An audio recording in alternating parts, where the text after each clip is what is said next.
up, so that's where to go. Talk about a few of our other really big partners. Navigraph, Orbix, and PMDG are 3 Diamond Plus sponsors, the folks who really do carry the 3 biggest costs of this show. I'm going to start with Navigraph, the folks who brought these amazing lanyards for us this year. One of the changes we made in response to your feedback is that all of the attendees and our sponsors, our media partners, we've all got blue lanyards, just like me, but our exhibitor delegates have white lanyards. So the idea is you're looking at a big crowd of people in the exhibit hall. The white lanyards are the people who are actually the exhibitors at the booth. So that was a change this year that we made in response to your feedback. Up next, Orbix, the folks who brought us these awesome badges. These badges are designed... Skip the rental counter with Turo. So it's an easy way for you to go and make conversation. You know, hey, you're from there, well, I'm from there too, or I used to fly out of that airport, or I used to live there. Really easy way to start making conversation with other attendees, and we thank Orbix for helping to cover that cost. And finally, PMDG, sponsors of our event program guide. So tomorrow, if you're not a big app fan, you'll have access to the printed program guide. It's got our schedule, our floor plan, all the event details, all for you in a printed format. You'll be able to pick that up from registration starting tomorrow morning. And they're joined by our other group of Diamond sponsors, the folks who really make this event possible. When we first started FlightSim Expo back in 2018, we used to have to run the show and then do the numbers and then start looking at the next year. Now, because of their support and because of all of you coming out to these shows, we're in a place where we can actually do that in advance. And so we will know where and when the next year's show is, so we can announce it here at FlightSim Expo. So with that in mind, I'm going to share that the dates and location for FlightSim Expo 2026 are being announced on Sunday. Somebody said it out there too. That was good. Whoever called that one. Yeah, I don't know why you like me. I do this all the time. Yes, so it's Sunday at 2:30 Eastern. It'll be downstairs on the community stage. If you're not here in person, you'll be able to watch it through the online event or free on YouTube as well. I'll talk more about why we go where we go, how we decided where next year's show is going to be, share with you the results of our survey, and we'll announce the details. That being said, there is an Easter egg or two hidden around the show for anybody who's paying close attention. Speaking of people who make the show possible, let's talk about our amazing FlightSim Expo ground crew. These are the folks wearing these red t-shirts like you see me in up on the stage here. These are attendees of the show. They have paid to be here, and in addition to that, they're volunteering their time, helping out at registration, helping make today possible, and doing all of the things that I don't want to do.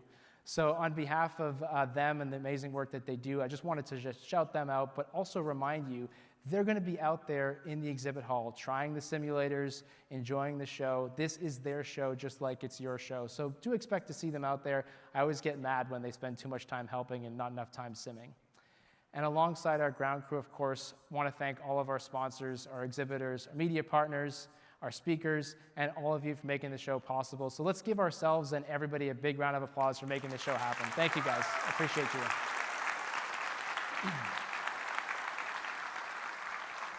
This is FlightSim Expo 2025, and we are kicking things off with the biggest stage in FlightSim, our series of new product announcements from developers near and far.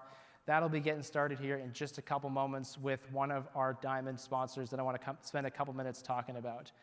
Parallel 42 has done 3 really cool things for the show this year. The first thing is they paid us a lot of money. That's a good thing, right? Yeah, that's a really good thing. The second thing is they brought us an airplane. Now, you following this show, you've been talking to me, you know that I really want to see more real-world aviation at this event. I want to see aircraft manufacturers, airlines, flight schools. I want to see that stuff happening at FlightSim Expo, and it's been something we've always struggled with, getting real-world aviation to see the value, the training benefit, all that can be done with what we do here in FlightSim. For the first time this year, we have Patriot Aircraft, the actual aircraft makers, here at the show, courtesy of Parallel 42. They built their airplane, they put the wings on it literally in the exhibit hall, and you'll be able to see that alongside the digital twin of the aircraft in the Parallel 42 booth. So that's something that we've never had before, and that's a definite win for the show. We super appreciate them for that. And Ed, if you want to join me on stage, excuse me, the other big thing they've done for us is they are kicking off FSExpoFriday. This is Ed Correa from Parallel 42 joining me up on the stage now. Don't applaud him. He hasn't even done anything yet. They're too nice, man. Yeah, they really are. Anyway, they are kicking off Life is Expo Friday. When I was talking to Edson about like what could we do, what were they going to do at the show, they really wanted to be first. And I said, listen, Edson, if you're going to be first on FS Expo Friday, you need to have a pretty darn good presentation. And he said, yeah, we're going to have a good presentation. So I hope I've set the bar high enough for you. I was going to say, he's set me up a bit, I think. But Yeah, anyway, we'll exactly. see how we go. I can't think of a better way to do it. So I'm going to hand you the physical clicker, the virtual baton, big green button there in the middle to advance. You'll see your program over there. You'll see your notes over there. Okay. Kick off the show. I'll be with you all in Discord listening to your comments and reading along as we go. I will see you all weekend. I cannot wait for tomorrow morning. But for now, let's kick off FS Expo Friday. Over to you, Ed. Thank you. G'day all. Thanks, Evan. And yeah, Edson's really set me up to as the first one up, so let's see how we go. Ed Correa, Head of Operations at Parallel 42, and good afternoon all. It's great to be here. We always love coming to the Expo, and Evan and Phil and the team, they do a fantastic job, and we're great, and we're quite proud to be here supporting the event. I'm just going to run through a few product updates for you, some of our current lineup, and a special announcement that Edson will be making later on as well. First up, Chaseplane. This is our most recent release, and it's a kind of replacement for the camera system in Microsoft Flight Simulator. Think of it as a jailbreak of the camera and released back in March. We initially released this to our Club 42 members. I'll have more on Club 42 later on, but essentially we put it out there as a stress test before we went into our general release. Chaseplane's not new to Flight Sim. In fact, it's actually celebrating its 8th birthday this year. Most of it's been spent in the FSX and Prepare days. So what is Chaseplane? I'm probably going to do a quick survey here because it's actually a Microsoft Flight Simulator product. So I get a show of hands. Who's actually on Microsoft Flight Simulator? All right, quite a fair few of you. How many of you, keep them up, who's heard of Chaseplane? Who here is using Chaseplane? All right, we've got a bit of work to do, and thank you for those who are supporting us. So, 20, yeah, we're getting there, don't worry. We're getting there, don't worry. So what's the big deal? I'm not going to go through all the features of Chaseplane. You can see that on the website. But I'll just talk about some of the key features that it has over the default camera system.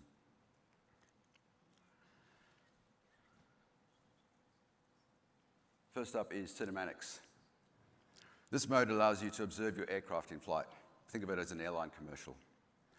Only one button, and all the shots are automated. No configuration, and it works for all aircraft.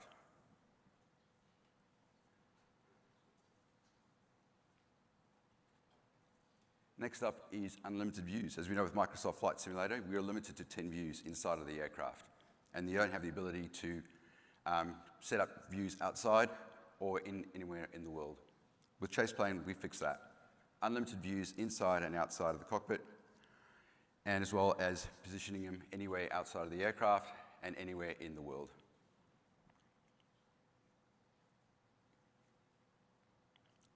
Physics-based cameras. This adds the human touch to what you see. A lot of information can be communicated from the motion of the camera, and the default system does not quite do this. With Chaseplane, you can configure multiple types of cameras that convey a different feel.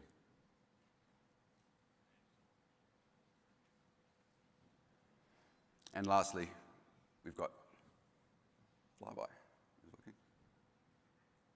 Probably the one most requested feature when Microsoft released. And this is all part of Chaseplane as well.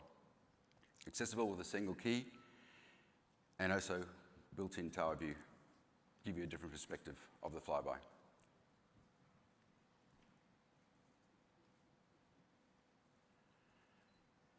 So that's where we are today with Chaseplane.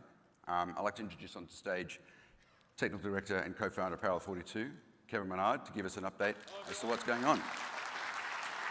Thank you, Ed. All right. Well, I'm here today to talk to you about the next update that we have for Chaseplane, the FS Expo update.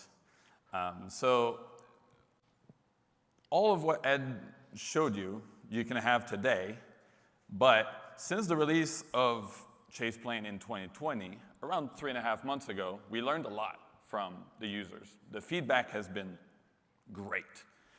So this update brings the most requested features to Chaseplane. So I'm gonna walk you through a little bit of those today.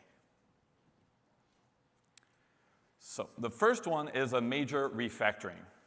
I thought this, the video is frozen, but the airframe here is what I think is the best description of how it works under the hood. So what I've done since the release of Chaseplane was to recode a lot of the code behind the cockpit camera. There was a lot of things that weren't quite right, and the users were reporting issues, and we worked through that and made a major refactoring. It also allowed us to gain some performance in many areas. Second thing is Tobii eye tracker. It's one of the top items that people have been requesting for Chaseplane to support Tobii eye tracker. So we added support for that. We have the Tobii guys as well. I don't know if they're in the room, but I know they're downstairs. And yeah, so official Tobii support. It's officially supported and licensed by Tobii, and that's going to be coming into the Chaseplane update as well. Next is named shortcuts. So the thing with views, and when you create views, is that you end up with different views for different planes, right? You have pilot, you have co-pilot, but sometimes you might have MCDU, you might have FMC. And assigning control assignments to those can be quite complicated, right, or cumbersome. Because when you hop into a new plane, you might have to assign those manually one by one. In this update, we bring back something that you guys had in the P3D days, which is named shortcuts. So you can tell the system, basically, anything that has the word pilot in it, just do number pad 1, and it's going to cycle through them, right? Same for number pad 2 or whatever you decide to assign. So it assigns them by name instead of just one by one. And if you're a wizard, you can also do some regular expression, which is incredibly powerful, right? How many people know how to use regex here? All right, it's for you guys. It's for you guys. The next thing is custom cinematics. One of the things that we heard a lot is people want to add their own views to the cinematic sequence, which was not possible up until now in the current version of Chaseplane. Not only can you select views to be included in the cycle, you can also, the cinematic engine will also generate some motion in the internal views like this one. Next thing is quick actions. So one of the tickets that we get very often is how can I delete view in bulk, right? Because the process right now is you go into the view, you scroll to the bottom, you press the delete button.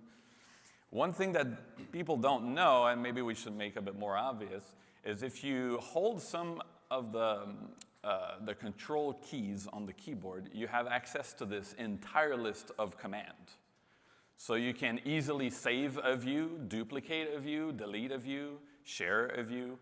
And the new one that we've added is use in cinematic. So from the views list directly, you can just hit the Control-Shift key and just click the ones that you want to add to cinematics.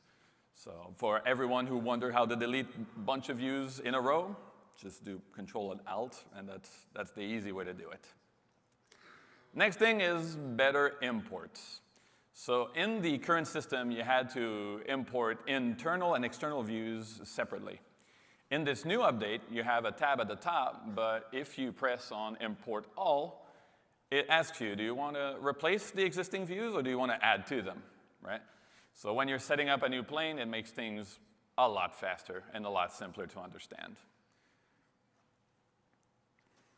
Next thing is spot view adjustment. So the default sim has the airplane kind of in the lower third at the bottom. Chaseplane has it centered, similar to what we had in the FSX and P3D days. In this update, you'll be able to replicate this kind of lower third or bottom of the screen type of centering, right? So that's something we had requests for. That's something that's in this new update for Chaseplane. So that's the FS Expo update. This is how many features? 1, 2, 3, 4, 5, and then a dozen that we just don't have enough time to talk about today, but were frequently requested online. Starting with this update, we'll be doing 2 channels. There's going to be the stable channel and the experimental channel. We heard that a lot of people want their SIM to be stable, and it's totally understandable, right? Especially with a camera system, you want your cameras to be flawless. So we'll have a stable channel for those folks, but there's also a bunch of folks that want to experiment with the latest features and have feature requests that we put in kind of last minute, and then we send them a build. And so experimental is going to be for that purpose. Next week. This is coming next week. We needed a little bit of time to, go back home and actually press the buttons. We don't want to be here and people having issues and we're not home to fix them. So next week. The next thing is an obvious one. Ed kind of alluded to it. You heard some comments earlier.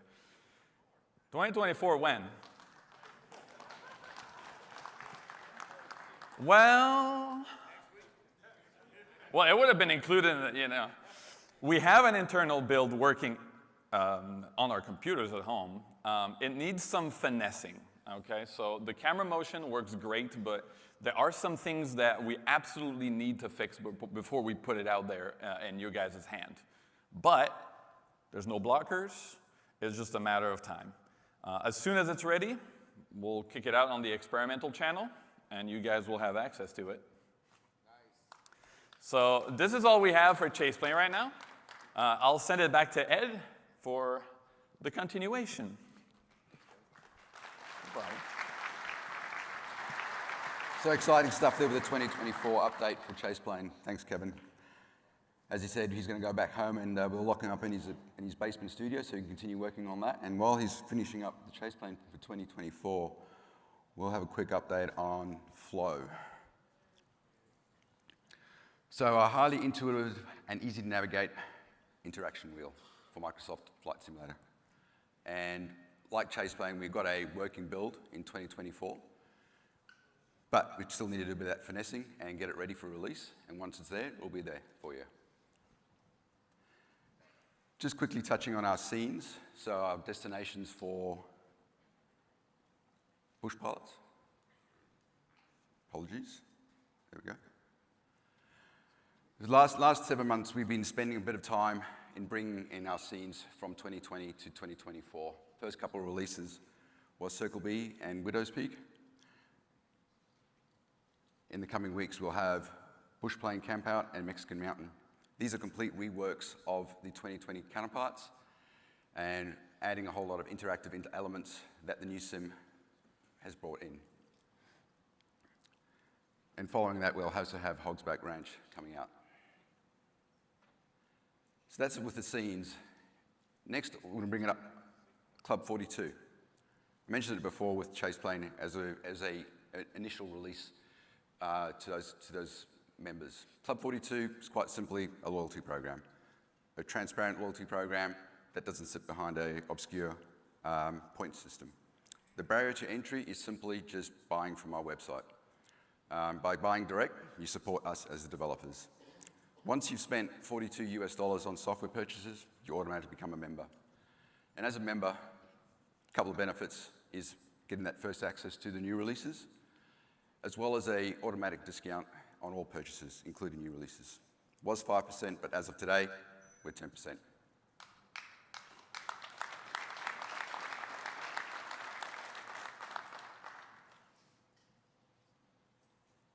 Move on to aircraft. So last August, we announced a partnership with Patriot Aircraft. And to talk more about it, I'd like to introduce Ed Cinceriano, Managing Director and co-founder of Parallel 42, to the stage.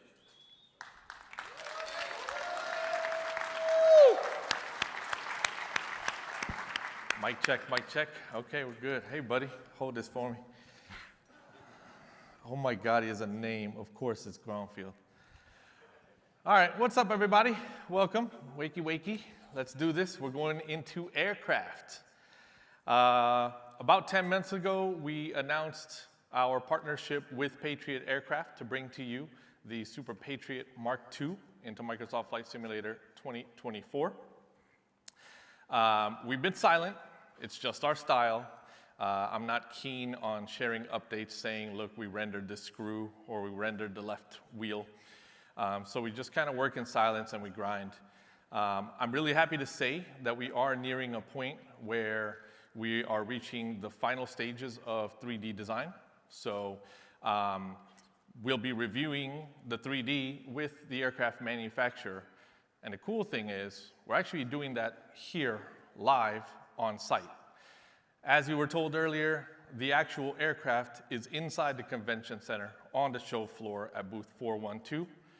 And along with the aircraft, we've got a station set up where we have the actual Super Patriot Mark II by Parallel 42 in the sim for you to walk around and explore. So you'll be right under the wing of the real aircraft and able to navigate around the virtual one.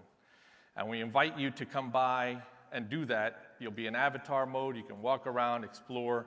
We've got different variations of the aircraft and different liveries in a bit of a virtual showroom. If you do find something, now is the time to tell us this looks different or this doesn't match. Like I said, we're kind of at that final review stage. Alongside the aircraft, we do have our friends from Patriot here with us. So you'll be able to ask any technical questions about the aircraft itself. Maybe you are an aspiring real-world aviator that is looking to get into backcountry flying, or maybe you're a current aviator and looking to get into something fresh and new. I would like to introduce onto the stage with us today Mr. Don Wade, President of Patriot Aircraft.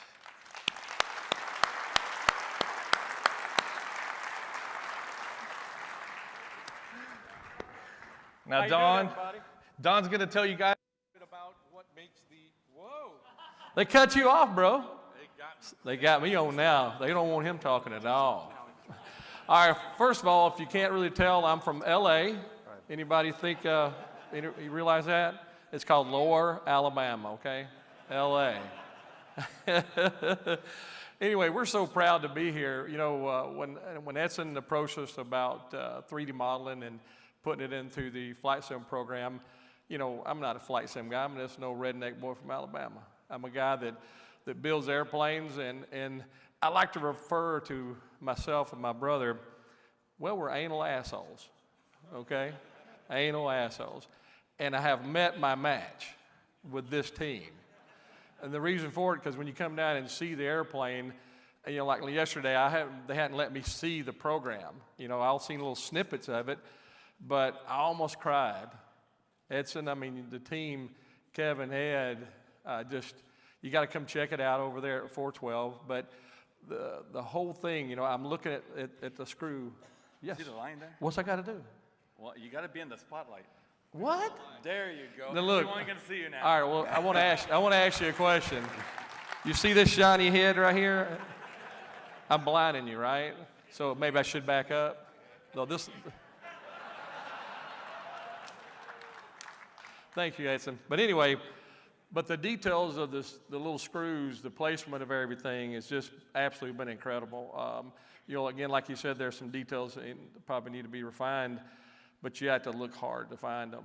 And it's just truly impressive what your team has done.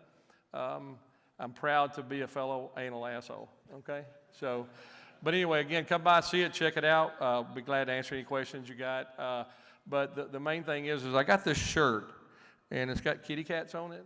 Got bought from the mall over here, and I was told that I need to try to put in 5 meows. So y'all want to go meow with me? Meow. Come on, come on, come on. Meow. Right, meow. Meow. Meow, meow, meow. So I did 6. You're cut, man. Look at the time. I love it, man. I got to go. Thanks, guys. Appreciate you coming by and seeing this. Come by and see us. No, take it.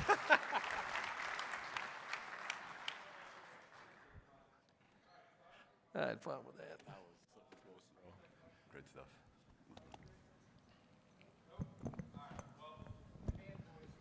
Come on. You need mine? They still got me mic'd up back here. Mic check, mic check. Meow. Meow. All right, here we go. Freedom Fox and Fox 2. Let's talk about this update. In 2020, we released our first aircraft, and we did it in collaboration with Trent Palmer. We're really, really, really excited about how that release has gone. It rose very quickly to become a top-rated aircraft where it has stayed since its release, and we have you all to thank for it. You trusted us on our first, and we're excited to be bringing you our second aircraft, even though we squeezed a vehicle in there with the Juice Goose. But I'm excited to say that there are some changes to our status update for 24 for this product line. We originally announced that the Freedom Fox and Fox 2 would be 2024 compatible, which would essentially allow you to use the aircraft in the same way that you expected it to work in 2020. Small change. As of today, we're actually changing that status to the Freedom Fox and Fox 2 package will go 2024 native-ish. There's a small ish there. It is not a complete rebuild, but it is a significant update. We'll be adding EFB tablet support. We'll be adding the new avionics G3X V2. We'll be adding some career mode support to it and some really cool walk-around support as well. So we're excited to change the status on that product. If you purchase the complete package, you know that that comes with some sceneries as well. Those sceneries are going to go full native. So those sceneries are being rebuilt. We've got 2 out of 4 done, and the aircraft is currently being worked on. So this update will be free. If you own the package, you will get the 2024 native-ish update for free. So.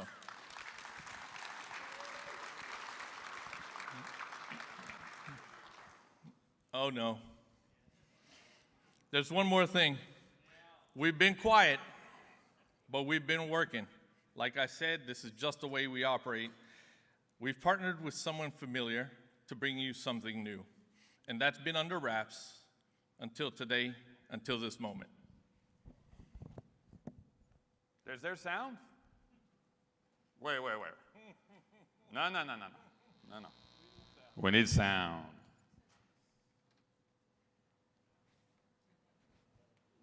Still no sound. Meow? All right, we're working on the sound. We'll have it in a second. So just everyone, meow, right? Meow. Now here we go. Sounds good. Here we go. Oh, okay. We good? We can do? No. I lied. Meow. Now here we go. Yeah. We're going to delay everyone after this. You do me a thumbs up when I can press the button. Yeah, right? That's it. This is not the stable branch. We tested for this, but we didn't test for the sound. Kind of the important part. Meow, meow, meow, meow, meow. Well, Don, you can come up. I mean, we can, what's up? you know, it's an important moment. Can I come up? Yeah, of course. Oh, man. Is that working? Is that your sound? Wait. No. They need to be synchronized. They're not synchronized. No. The one more thing is there. I think we got something right here. You guys are ready? Wait, no. Hold on. Do that again. Go back. Okay, we'll let the eyes wiggle a little bit because that's going to break things otherwise. Hold on. Do that again. Go back. Okay, we'll let the eyes wiggle a little bit. It's going to break things otherwise. Hold on.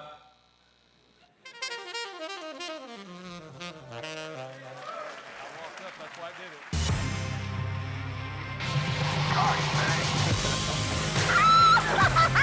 That was like a roller coaster.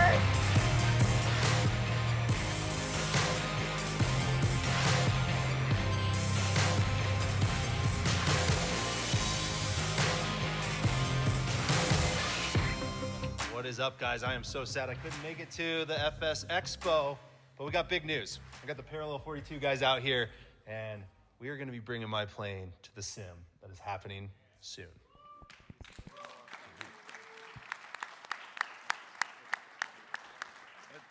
You got your mic, Ed? I think so, have I? Yeah, you Are we got talking? it. All right. Obviously, Trent Palmer doesn't know what soon means in the flight sim world. So we're going to wrap up pretty quickly. We'll be on the floor. We'll be walking the floor.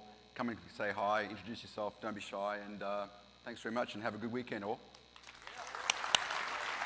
All right, guys, let's hear it for Parallel 42.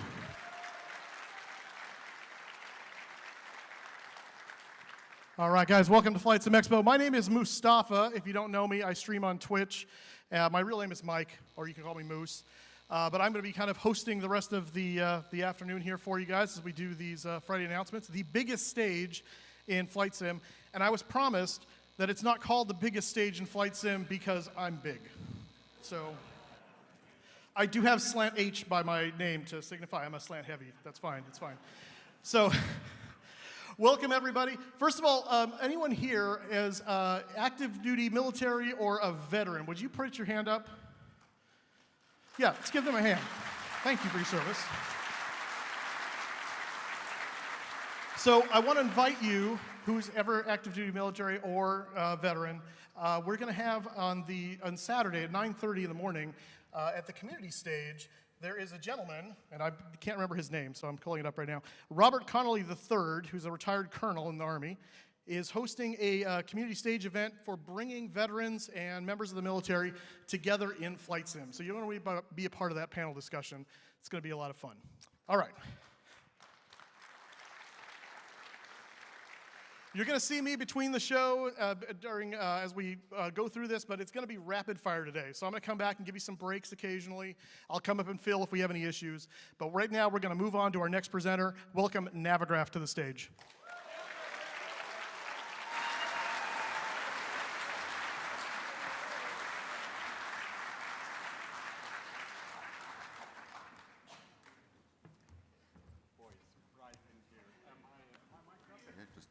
Can you guys hear me okay? Plug it there. I think this one. No, a little louder, a little louder. 1, 2, 1, 2. A little louder yet? Okay. I can make out that it seems like we're a full house here, and it's really exciting to be here. Phil, Evan, it's quite a show that you're putting on. I think this year is more professional than ever, actually. You should see backstage. We got sofas, we got drinks, and all that stuff. Anyways, my name is Magnus Axholt. I'm the CEO of Navigraph. Join me on the stage here. Thank you, thank you, thank you. On stage, I have my longtime sidekick and also the CTO of Navigraph, Stephen O'Connell. And from New Zealand, Alex Cutforth, software developer. And we're here today to give you a product feature reveal. Actually, not one and not two, but three. But you got to pay close attention because they're all hidden in the next set of slides here that are coming. In the off chance that you don't know about Navigraph, we're a company that started roughly 20 years ago. We're providing the flight simulator enthusiasts out there with navigation data, charts, and flight planning services.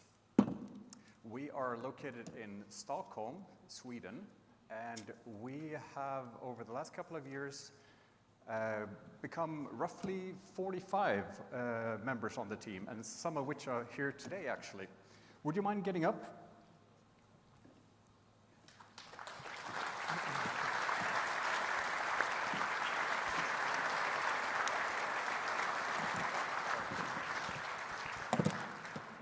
These people here will be walking the floor, and they will also be in booth 503. We pride ourselves with a close collaboration and close connection with the community, as you know. And we would really like for you guys to come to the booth and talk to us. What is it that you need? How do you fly? Is there something missing? Is there something we can help you with? You're also welcome to our support forum online on navigraph.com and our Discord channel and at other trade shows just like this. So whenever you see someone in this shirt, feel free, walk up, say hello. Right. So what is it that Navigraph do, really? Well, the clicker, do you have it? There we go. Some people refer to us as the Navigraph, but actually we do have a couple of parts and component to it. I think most people are familiar with our charts. Navigraph charts is akin to Google Maps, you might say. There's an interactive component in that you can zoom and click and discover our charts, but we also have separate maps for IFR and VFR pilots. Navigation data, as crucial to the baker as flour. Engines don't run without gas, so navigation data is something that we have, which is basically the foundation for all flight simming as well. Flight planning. You guys probably know about SimBrief. You can do pretty complex flight planning in there, but illustrated here on this chart, you see also the autoroute function that we have in Navigraph charts, which might come in handy. You can also move these waypoints around if you do VFR planning, so check that out as well. Performance calculation is also a thing. An initiative that is coming later this year is flight training. It's a set of free courses that you're going to be able to find on YouTube, accompanied with an e-learning system. The guy here on the picture is Martin Tranquel, and he, along with Jason, will be giving a presentation tomorrow at 11 o'clock at the FS Elite stage. You don't want to miss that. Well, without further ado, let's have the year in review and then get on with the reveal. Stephen. Thank you, Magnus. So before we go to the next segment, let's do a brief review of the past 12 months from Navigraph. At last FS Expo in Las Vegas, we announced this feature, Live Traffic and ATC Networks, which was later released late last year. We started off with VATSIM and IVAO integrations. We're very thankful for their collaboration with us on this feature. Since then, we've been issuing updates, feature updates, and stability improvements. It's still technically in beta, but we are not far away from calling it a production release. We also hope to add other data networks soon. Also, last fall, we integrated SimBrief Dispatch fully into Microsoft Flight Simulator 2020, making it even easier to plan a flight without leaving the simulator window itself. Louder. Then came FS 2024, also in November, which we were very excited about. Just a couple of days later, we released EFB apps for the new 2024 EFB, both for charts and SimBrief. A little later, we also started providing navigation data updates for the new simulator. And a few months ago, we announced this new feature, Scratch Pads, providing the ability to quickly write down notes. There has been a slight delay in the release of this feature. We realized that we needed to do some groundwork, technical groundwork in our app before we were able to release this. This is now almost done, so we hope to release Scratch Pads sometime after the summer holidays. Just last month, we released a major SimBrief update, which included a brand new route calculator engine, which provides the ability to avoid predefined areas, to easily add oceanic tracks. It has instant map previews. You can choose SIDS and stars, and also visualize SIDS and stars. We're very proud to continue our support with other partners in the community, with supporting them with nav data, charts, and airport mapping and flight planning. These are some of the releases of aircraft, simulators, and tools during the last year where Navigraph has been integrated. Feature reveal. Okay, so this is actually something we didn't plan to mention now originally, as we have other feature reveals coming in just a minute. But this is really hot off the press, and we're excited to tell you about it. So we have just signed an agreement with Rogers Data, an Austrian company well known in Europe to provide VFR ICAO charts or sectionals. These charts are used in the real world by commercial and private pilots, in general aviation, also by training organization and flight schools. For some years now, these charts are used also in PPL theory exams by some aviation authorities. And we're happy to announce that these VFR charts, covering the entire Europe, will be available in the Navigraph Charts app at no additional cost for unlimited subscribers.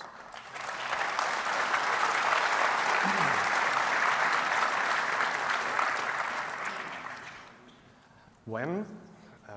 We don't have an exact release date yet to give you, as this is very new, but we already started working on the integration, and we're super excited about this new feature. Okay, so that was the first product reveal. Let's see what else we got for you. And after that, I'll hand over to Alex.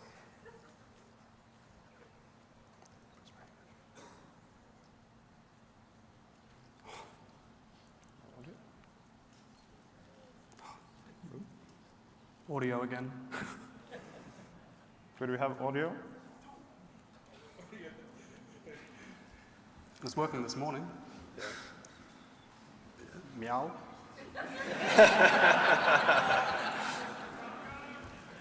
It is. Yeah. It is, yeah. Okay. Let's retry it again. If not, I guess we just... Should I try? Yeah. Yes.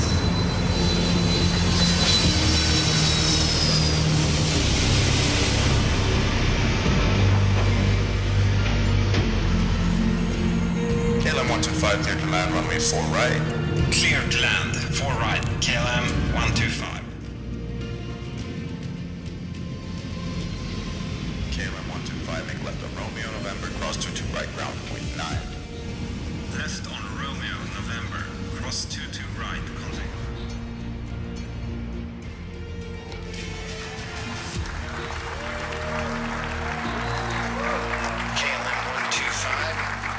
Taxi to Terminal Echo via November, cross 15 on November, left on Bravo, right on Charlie, right on Alpha, to Terminal Echo.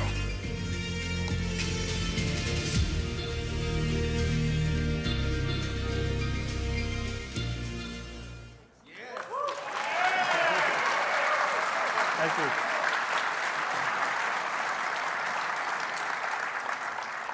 Thank you so much. I don't think I was quite prepared for how enthusiastic of a response that was going to be.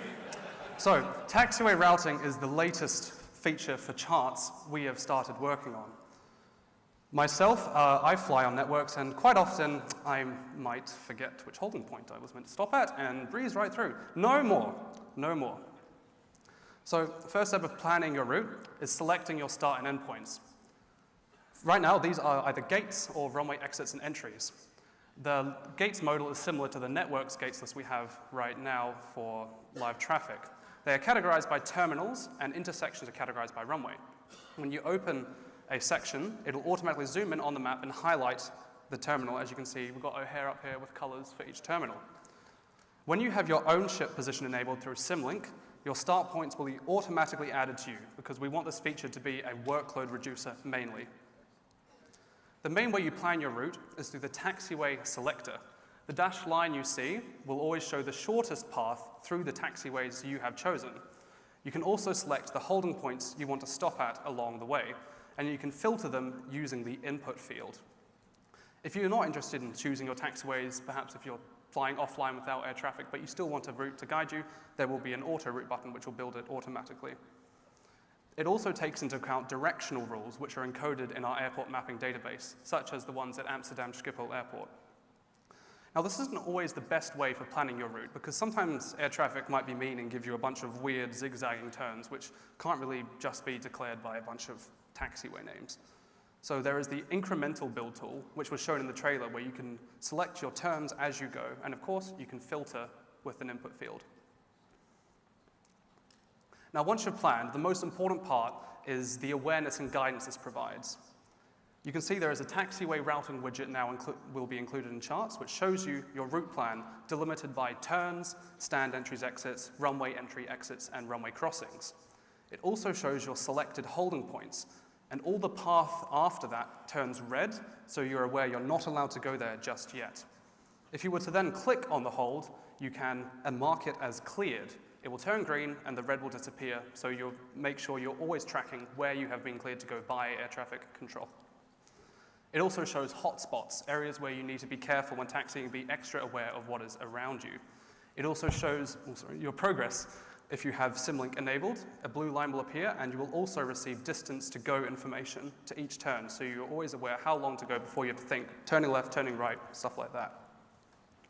If you diverge from your route, a dashed line will appear from your icon, I think you see at the bottom left of the screen, which will guide you back onto the planned route. We don't have it recalculate like your car would, because it's more important to stay on where air traffic has specifically commanded you to go. Of course, arrows indicate the direction, and any parts that you have revised or are unplanned will be dashed. Some other small little features that will come with this when it comes out is a stand information modal. So you can click on any stand at an airport mapping database airport, you see the name, the aircraft that are not allowed to be there, the terminal, what fuel types are available, and whether it has ground power, jetway, and towing. Of course, you can click on them, and as you might also notice, there are directional arrows now shown. This is Amsterdam Schiphol, and they have a lot of complicated rules about what directions you can taxi. We also have a host of features that we weren't able to demo to you because they are not yet implemented. We want to add visual and oral warnings for people like me who may get a bit clumsy and need something blaring at them out of my iPad to tell me when I need to stop or turn. As with hotspots, and perhaps live traffic as well. Live traffic can be shown on your route list. The airport mapping database also provides maximum wingspan info and restricted aircraft, so those can be taken into consideration while you are planning, so you don't take your A380 down a grass taxiway, for example. There is also maximum speed information which we could show, and perhaps also a useful one would be hold category selection. So especially like Heathrow, you get two holds next to each other, different categories. We want to make it clear which one you're selecting. Perhaps if there's low visibility operations, you need to be further away for a higher category ILS. Also perhaps showing time predictions, how much time you have left to your endpoint, if that could be useful to you. Also selecting intermediate holds and only planning up to that point, because something we do in air traffic is called progressive taxi clearance, where we only tell the pilot up to this point, go this way, and then once you've got there, they can then be given the rest of their route. Also perhaps de-icing as an intermediate. Up in Sweden, where we're from, it can get very cold, and you definitely sometimes need to go via a de-icing area to get your plane de-iced, and we want to add that to make it easy so you can plan that as part of your route. And UI space permitting, we might also show occupation information from live traffic on the stand selection list, much like the other gates list we already have that is dedicated to live traffic. Now, I'm going to do a quick demo of this in action. Went back. There we go. So what we've got here is Boston Logan International Airport, probably the biggest one nearby. So as you'll see, there is a new widget up here called taxiway routing. If you select that, you'll then be able to switch between the airports in your flight plan. I've selected O'Hare from Chicago. Select your start point. We're going to go from a gate because it's our origin, and you'll have your stand options, and you can highlight and zoom in on each terminal. So let's go from terminal C.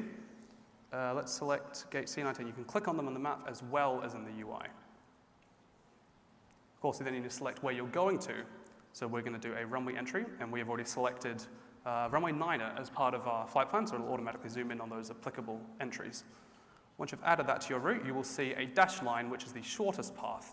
Now, it's recommended you don't just stop there, because often you want to get air traffic control commands, or you want to codify more in detail which taxiways you're taking. So this is the taxiway selector we showed earlier, which highlights the different useful taxiways, and then the ones that are far away in gray, because they're less relevant. So let's say we want to go by Alpha and Kilo. Select those, the path will go through there now. And we can also add a hold. So this hold we will add. This one will actually be automatically selected if I were not to select it, because this is before a runway. No point in manually having to do that when that's pretty much a given. If it's not a given, you can delete it after. But we're going to add that anyway.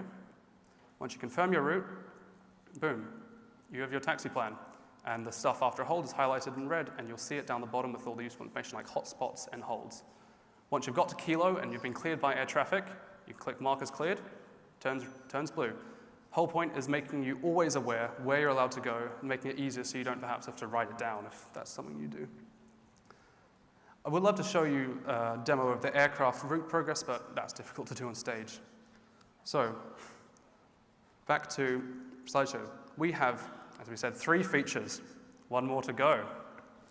What we have been working on is Symlink version 2. This will provide AI traffic from your simulator injected into charts. This is Microsoft Flight Simulator AI traffic. It's not many right now, but not always that many, what did I say? SimLink V2 will support Microsoft Flight Simulator, X-Plane, and P3D FSX, although traffic may not be available in the last P3D FSX, we're not sure about that. It will also work Windows, macOS as usual, and unofficially, we won't support it, but we might provide builds for you, Linux, for those who are so inclined. You might have also noticed there's only one aircraft icon there. That is a limitation in SimConnect, but we weren't going to be deterred by that. We have an alternative. This is beyond ATC traffic being injected not just through the sim, but through their software, so they can provide us with detailed information such as aircraft type and flight plan information. SimLink V2 will be open to any third-party software that wants to inject their traffic or even ownership position for third-party simulators such as DCS, which we've already been working with. Now, I've got a quick video. Not only will it provide SimLink V2 provide live traffic from your simulator, the update rate has increased by up to 4 times by establishing a direct connection. So we've got a video here. We're not saying we're trying to turn charts into your nav display, but we're not stopping you either. So yeah, previously it would update once per second, which personally I like to track it like that, and I wasn't a big fan. So now, when this update comes, you'll be able to basically turn your charts into a dash cam if you really want to. And you can see there is route progression at the bottom. Cool. Now, we have 1 minute left, so we're going to there's a few stuff about tech and third parties we would have loved to talk about, so please come see us at our booth. Taxiway routing is not just available in our charts, but we provide the necessary data as part of our AMDB for you to do it yourself in third-party softwares for things such as aircraft taxi guidance, such as Garmin, Safe Taxi, or even controller client taxi planning, which I would love myself as a S2 controller on VATSIM, especially in busy events. So, when will this be coming? Like everything we do, soon TM. As I talked about earlier, we have grand plans for many more things we want to add, so we've got to work on those as well. And not only that, we would love to see your feedback, hear your feedback about what you want added in this feature. So please, come see us in our booth, have a conversation. We would love to take your input into account. Thank you so much.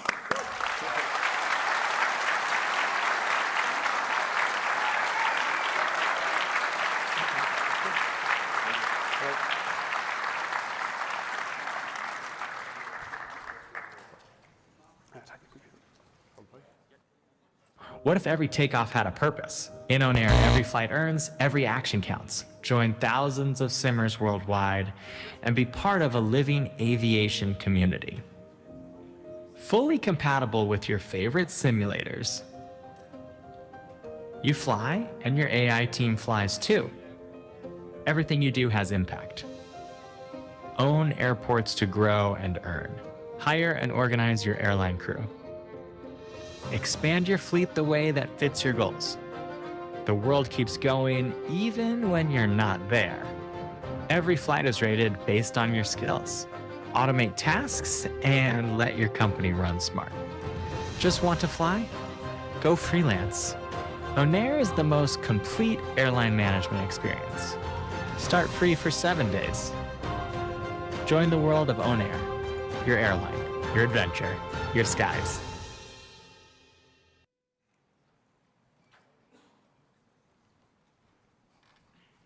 Hi, my name is Ron Sartori, and I was the founder of Altimeter Motives, and the reason it was founded was I wanted the things that I couldn't find. So I'm going to go through a really quick 5-minute agenda. It's going to be pretty fast. If you miss something, you can watch the recording later. Okay. But talk a little bit about the company and the products, a new product that we're announcing today, and exclusive show offerings, show discounts, specials, and about the company. I've been retired 48 years in the computer and semiconductor industry, and a long time flight sim aviation geek advocate. I'm not a pilot. I pilot wannabe, like many of us, and a geek. So company is now in its sixth year, and we've been producing quite a few products, and I'll share those with you. We're located in St. George, Utah. All right, current products. We've been shipping Cessna 172 panel overlays for 5 years. And we've added to that from our first show in San Diego. People were asking about a dual G5 Cessna, so we added that. And then we came out 2 years ago with a 6-pack plus for people with limited space. And then we added a dual G5 to that. And we complemented that by having a custom right side where we can take your gear from, real sim gear or prop wash or desktop pilot and put it on a nice looking panel that was married to our left-hand panel. And a dual touchscreen right side that runs with Sim Innovations Air Manager, where you can just customize whatever things you want on the right side. It's a very powerful, flexible thing. So if you're not familiar with our products, this was our first product, was the Cessna 172 steam panel. Then we added the dual G5, as I'd mentioned, and then the 6-pack plus. Now the 6-pack plus was not only for small places, apartments and so forth, where you can't devote the space for a full rig, but it also has another application, and that's in the motion chairs. With the motion chairs, you can't have a lot of weight, and this is only about 3 pounds, so it doesn't add much to it, like a heavy dinner. This actually is Chick from SimWorld Pro, and he had this thing for 2 years, and he just recently released a YouTube video flying around with it. And the 6-pack has a G5 version, which is shown here. And then I was talking about the companion right sides, and you can do anything with that. We have the cutouts for just about anything that, and if we don't have the cutouts for something that exists, you give us a detailed dimension drawing and we'll cut it for you. And the dual touch screen, that's what that looks like, and it's got a knobster on it, so it's really convenient. And then putting them together, you get that type of look. And you don't have to do it all at once. You can sort of add and build on it. So those are our current products. We're selling them on the exhibit floor, and we brought those with us. We have a limited quantity. And then the side panels, those are online only. So now for the new product. When you sell Cessna panels, everybody starts saying, well, I fly a Piper PA-28. So that's our new product. And it's married to work well with Just Flight's PA-28 Aero. And goes quite well with that. And this is what the panel looks like. And the thing that people that fly Pipers, they want that manifold pressure gauge. And we put that in there, and you can see it work here. It's a video. It's a real shot.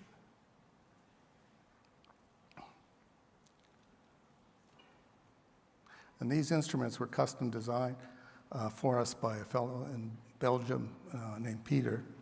And he's a graphic artist and does fantastic work. So these are not off-the-shelf graphics. All right, so now at the show, and we've done this is now our 3rd year of offering something we don't sell anywhere else, and you can't buy it online. And it's very rare because we actually number. And we brought 10 to the show. So when we sell 10, they're gone, and we might have them next year, but we don't. They're very intricate, and that is the Baron 58. And some of you probably here already have one, but we only have 9 left, and you can't get it online. This is what it looks like. It's a gorgeous looking panel. It's got so many, it's so filled with instruments that the actual structure is supported by side rails to stiffen it. It has a DME that is operable. It has a HSI source switch. And each of the, much like the Baron, has inlays of black on gray. And here's a little video showing how it works.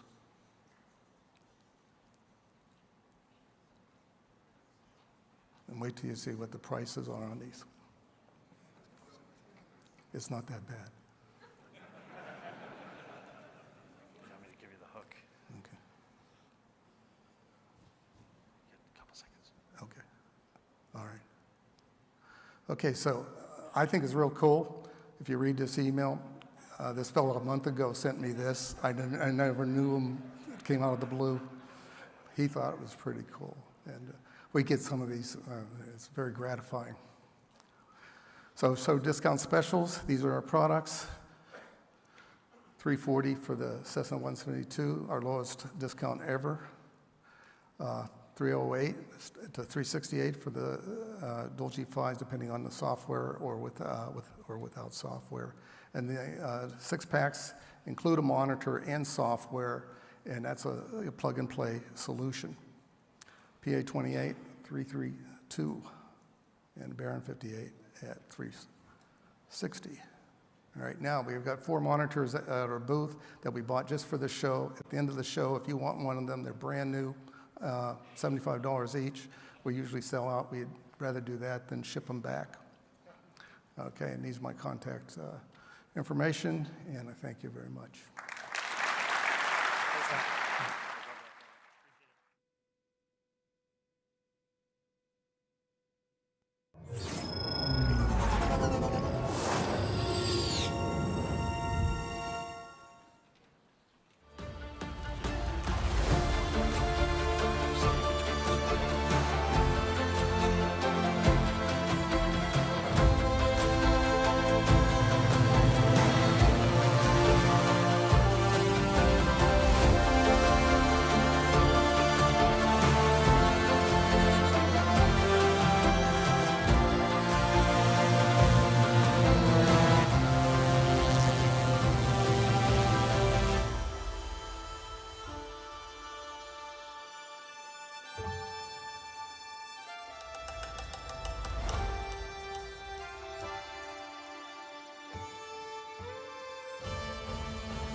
Hello, everybody. Good afternoon.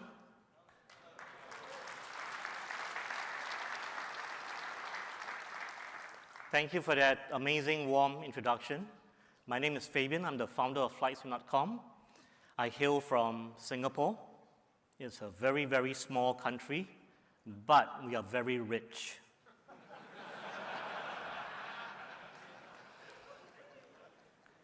Eighteen-hour flight, Singapore Airlines from Singapore to Newark, and the Amtrak to Providence. So happy to be here. This is our second FlightSim Expo. And let me start by sharing with you a little bit about what we do and how we are different. Of course we are different. So let me share with you some things. By now, this is our second FlightSim Expo, so I'm not going to, I assume you know who we are. If you do not know who we are, shame on you. So we pioneered affordable force feedback yokes. We launched at $799 last year, and due to inflation and Trump's tariffs, we had to increase the price a little bit to $899. So some differentiation. For us, it's all about fidelity. Our yokes model the Cessna 172, and if you've flown a 172 before, you know that the pitch length is actually 165, meaning that when you pull the yoke all the way back, it almost hits your chest. And depending on whether you have implants, it will hit your chest a lot earlier. we have a future-proof ecosystem. You can visit our booth. So from a single humble yoke, we kind of put other parts together, like throttle quadrants, motorized, trims, flaps, rudder pedals, and we have, after 1 year, assembled a soon-to-be certified FAA AATD, Advanced Aviation Training Device. The other thing about force feedback, as you know, it's not cheap. It costs more than your humble Xbox. And therefore, our pilots who purchase our products tend to be pretty demanding. They're nice people, but very, very demanding. So you want to fly the best kind of aircraft. You may not know this, but unfortunately, a lot of sophisticated aircraft like the A2A Comanche, the PMDGs, for example, they don't use SIM variables or data rest, which are standard. They use customized stuff. And right now, none of the SIMs support these things. What we do is that we basically work with the developers so that we are able to get feeds to make the force feedback yoke work with customized aircraft, and I think we have the largest list so far. We are pilots not by profession, but by regulation. And so if you talk to us, and again, right, we have many customers who are very particular about how a yoke should work, how a trim should work. We work hard to make them really, really happy. So I think we have the happiest community in the Discord environment. And the last thing I want to share with you is our little contribution to the aviation simulator world. I call this remote yoke sync, and I'm going to debut this amazing feature, which I think will change how you get into shared flight situations, even though you're not geographically together. Happy to also announce we're going to up the bar to be possibly the first company to offer a 365 total warranty concept. Essentially, the fine print says that if our hardware fails because it's our fault, we will ship you a replacement part, and we will even cover the cost of courier shipping. Can you give us a big hand for this?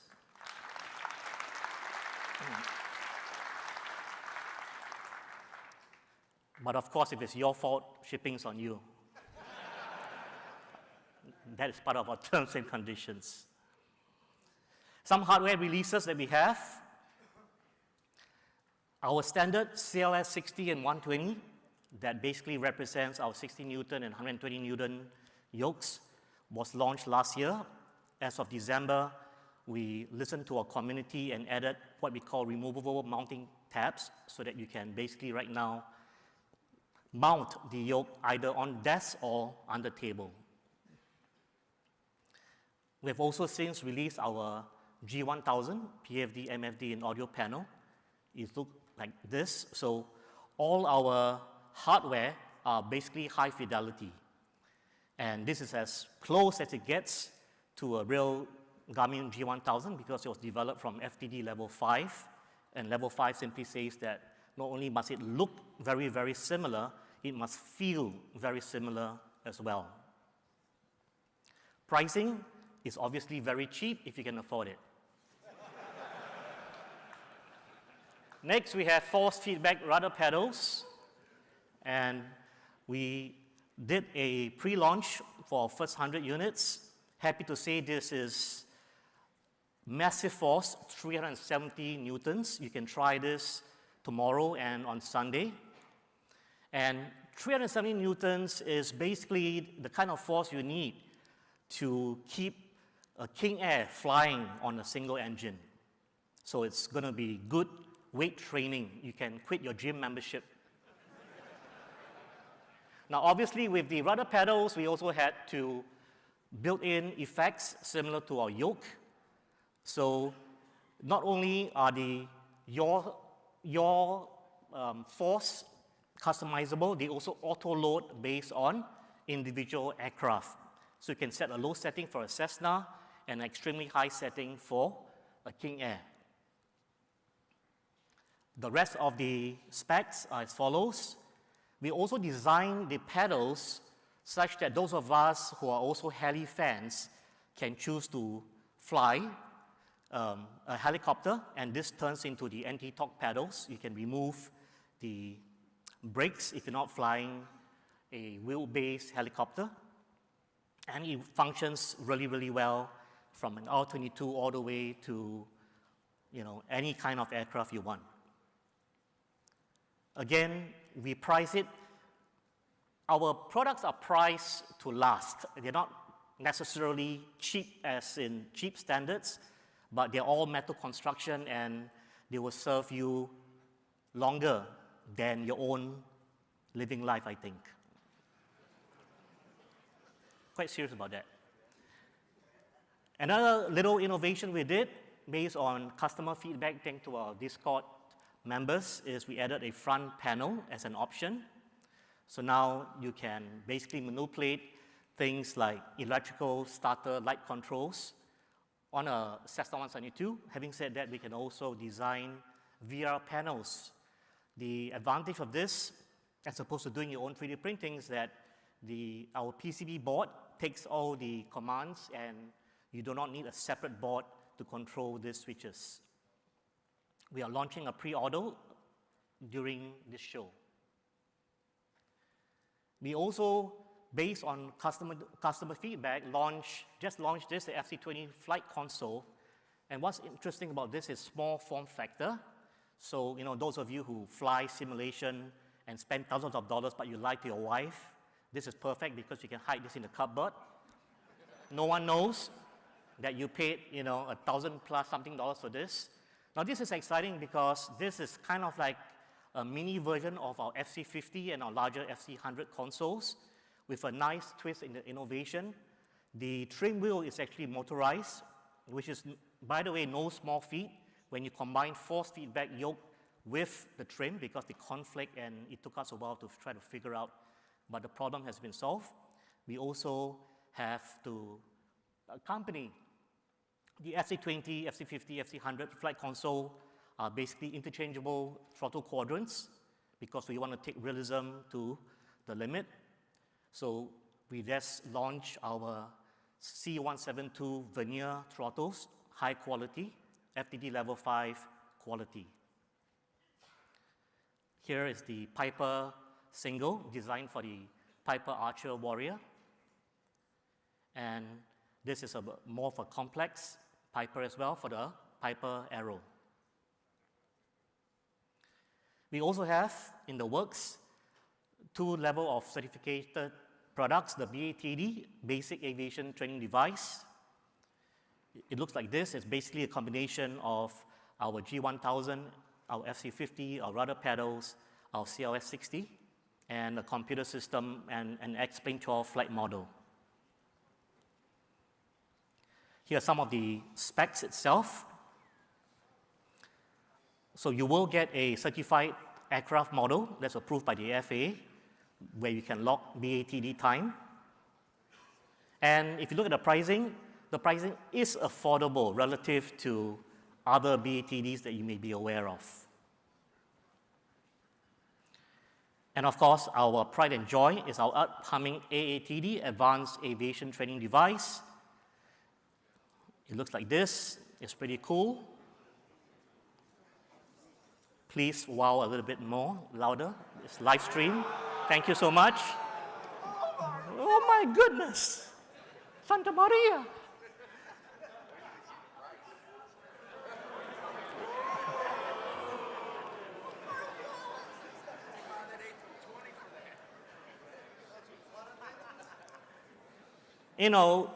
At under 30,000 US dollars, you could even buy a piece of paper in Singapore to drive a car.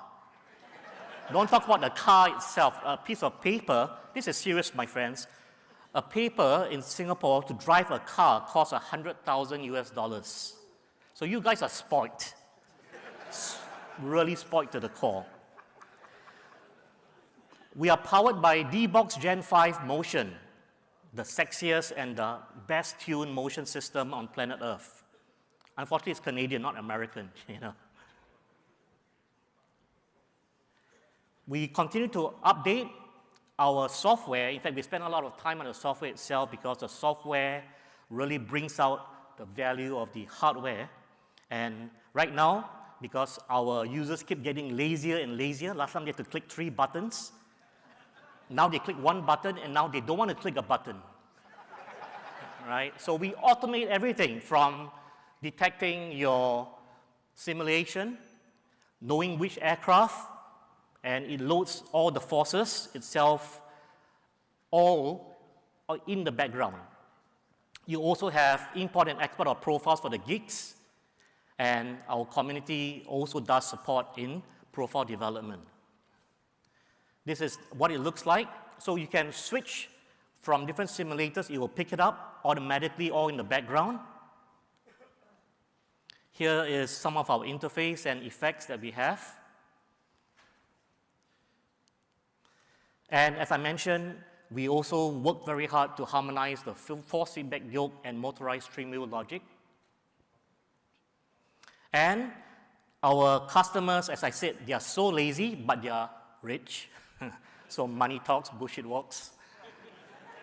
Whatever they want, yes sir, yes ma'am. So when they buy our sophisticated FC50, FC100 consoles, they are like a lot of switches, you know? And they complain, this is so tiring, binding the switches. Okay, okay. So now, when you buy our console, we bind it for you across all 3 simulations. In Thailand, they call this the no-hands restaurant. You know what I'm saying? Okay? Similar.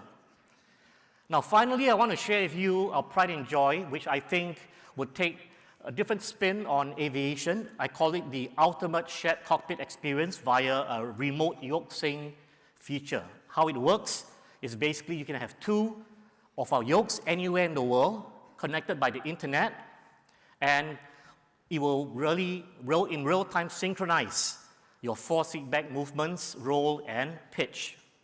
Advantages can be really a lot. More enhanced shared flight, CRM, crew resource management, and even remote flight instruction. So to end, here is a live demo in our office. Enjoy this short video.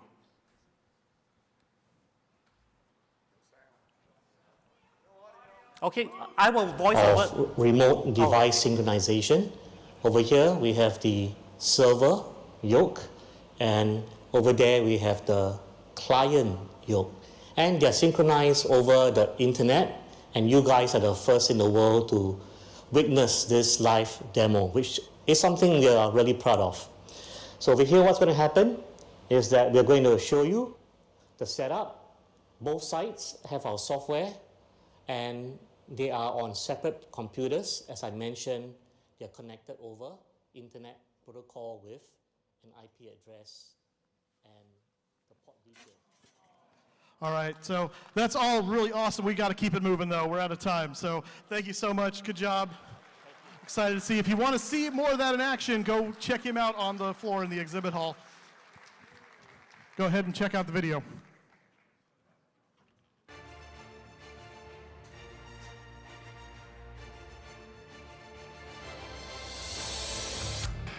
In a world where flight sims shape generations, those who once played it now share it the way stories are meant to be retold.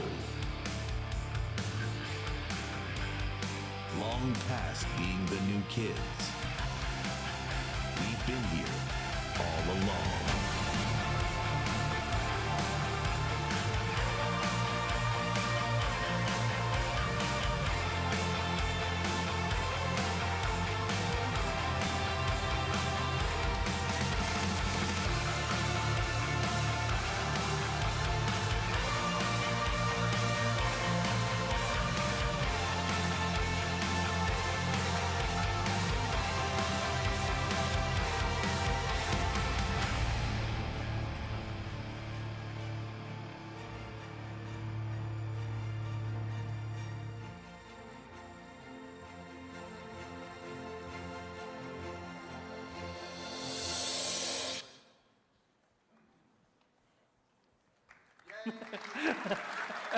This guy gets it. Oh, no, that's not the first one. So hi, everyone. My name is Lila. I try to manage marketing, support, organization, keeping Vic silent Vic's out there somewhere. in the background. Yeah, and today we are finally here, first time in the expo, and we brought Tower Simulator 3 with us, first time also, to show you in a couple of minutes what it is and what it takes to build something like Tower. Yeah, and my name is Robbie. I head up the development. I have no idea how to program or code or anything like that, but I want to make sure that, so nervous doing this. I want to, can you please help me out? Yeah, sure. So we have also Chaz with us today.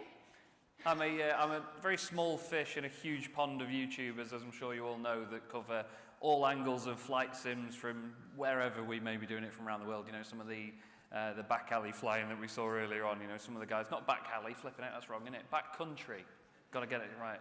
But, you know, I started playing Tower Simulator 3 the day it came out after playing some of these guys' older games, Tower 3D Pro, and, you know, now I'm on stage talking to you wonderful people over the other side of the Atlantic. It's crazy how this thing works, isn't it?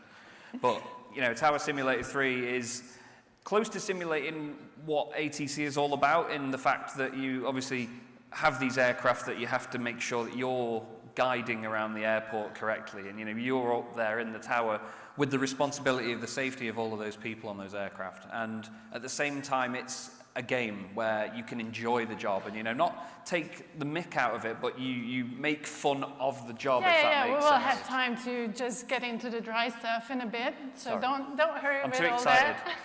I'm too excited. No, yeah, we try to find a balance between keeping it fun, but also, you know, somehow simulating the realistic air traffic control. So that's our biggest aim, to somehow get you into the flow of controlling, but also making sure you enjoy it. I mean, that's what we aim to do, just really, again, finding that balance.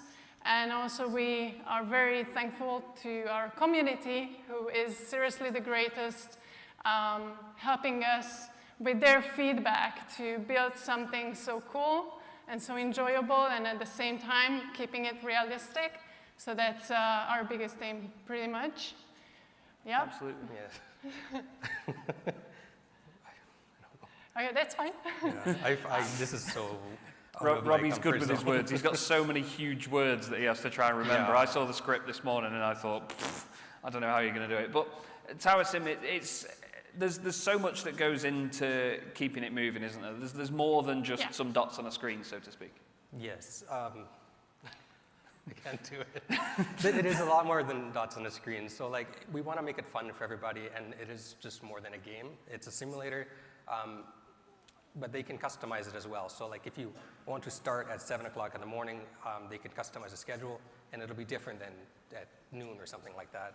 Yeah, so you get a full day's worth of a schedule at the moment where, you know, all the flights and all the movements are already planned by text files that tell you what aircraft will be coming in and when.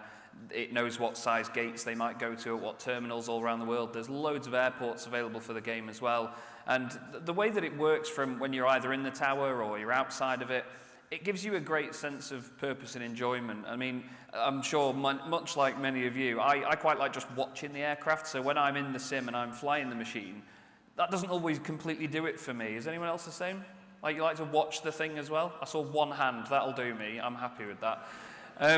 But, you know, at the same time, you get to see this airport operating around you while also being in control of it. There's quite a God complex that comes with that, and that's not the reason I'm on this stage today. But, you know, I'm here with these wonderful people that make this fantastic game. And like we say, there's a lot more to it than it just being a game, if you know what I mean. Yeah, so you get into like a rhythm while you're doing it. Yeah, definitely. You can get into the flow. Whether it's St. Thomas, where it's a tiny, tiny airport, and you get what I call sheds, Cessna 172s everywhere, or, you know, you control an airport like Heathrow, Amsterdam, or even Boston. You know, everyone that's watched my YouTube videos knows that I tear my hair out every time I do Boston. Providence, that's even the latest one. Yeah, exactly. So basically, 2 years ago, we released this version It's completely new, overhauled engine. We actually built the logic, how it's handled. We also have a new multiplayer framework, and then also supporting for deeper scenario building. So basically, you can see on the screenshots that I've been going through, it's pretty cool, in my opinion. We also have this physics-based new visual engine, and also the weather is it's pulled directly from Metar. Yeah, so thank you. as you're playing, like it'll pull like the weather information or the temperature maybe, and it'll affect if a plane is able to land or not, or something like that. And that makes it more interesting. Rather than go into every session and choose the perfect time of day and the perfect weather conditions just to make life easy, like I do, you can actually choose Metar, and obviously that forces you to use different runways, different taxiway configurations. You know, you make the airport flow in a different direction to what you're used to. I mean, again, mentioning Boston, I have a video coming out soon where I messed with Boston and used runway 24, which is almost in the Atlantic Ocean, miles away. But it made it more of a challenge because of the taxi routes to get aircraft there and obviously get stuff in a certain direction as well. It can be so much, well, there is so much you can do with it because you can play with it so often and use all these different configurations. Yeah, it's the most visually alive thing we've ever created. I think so.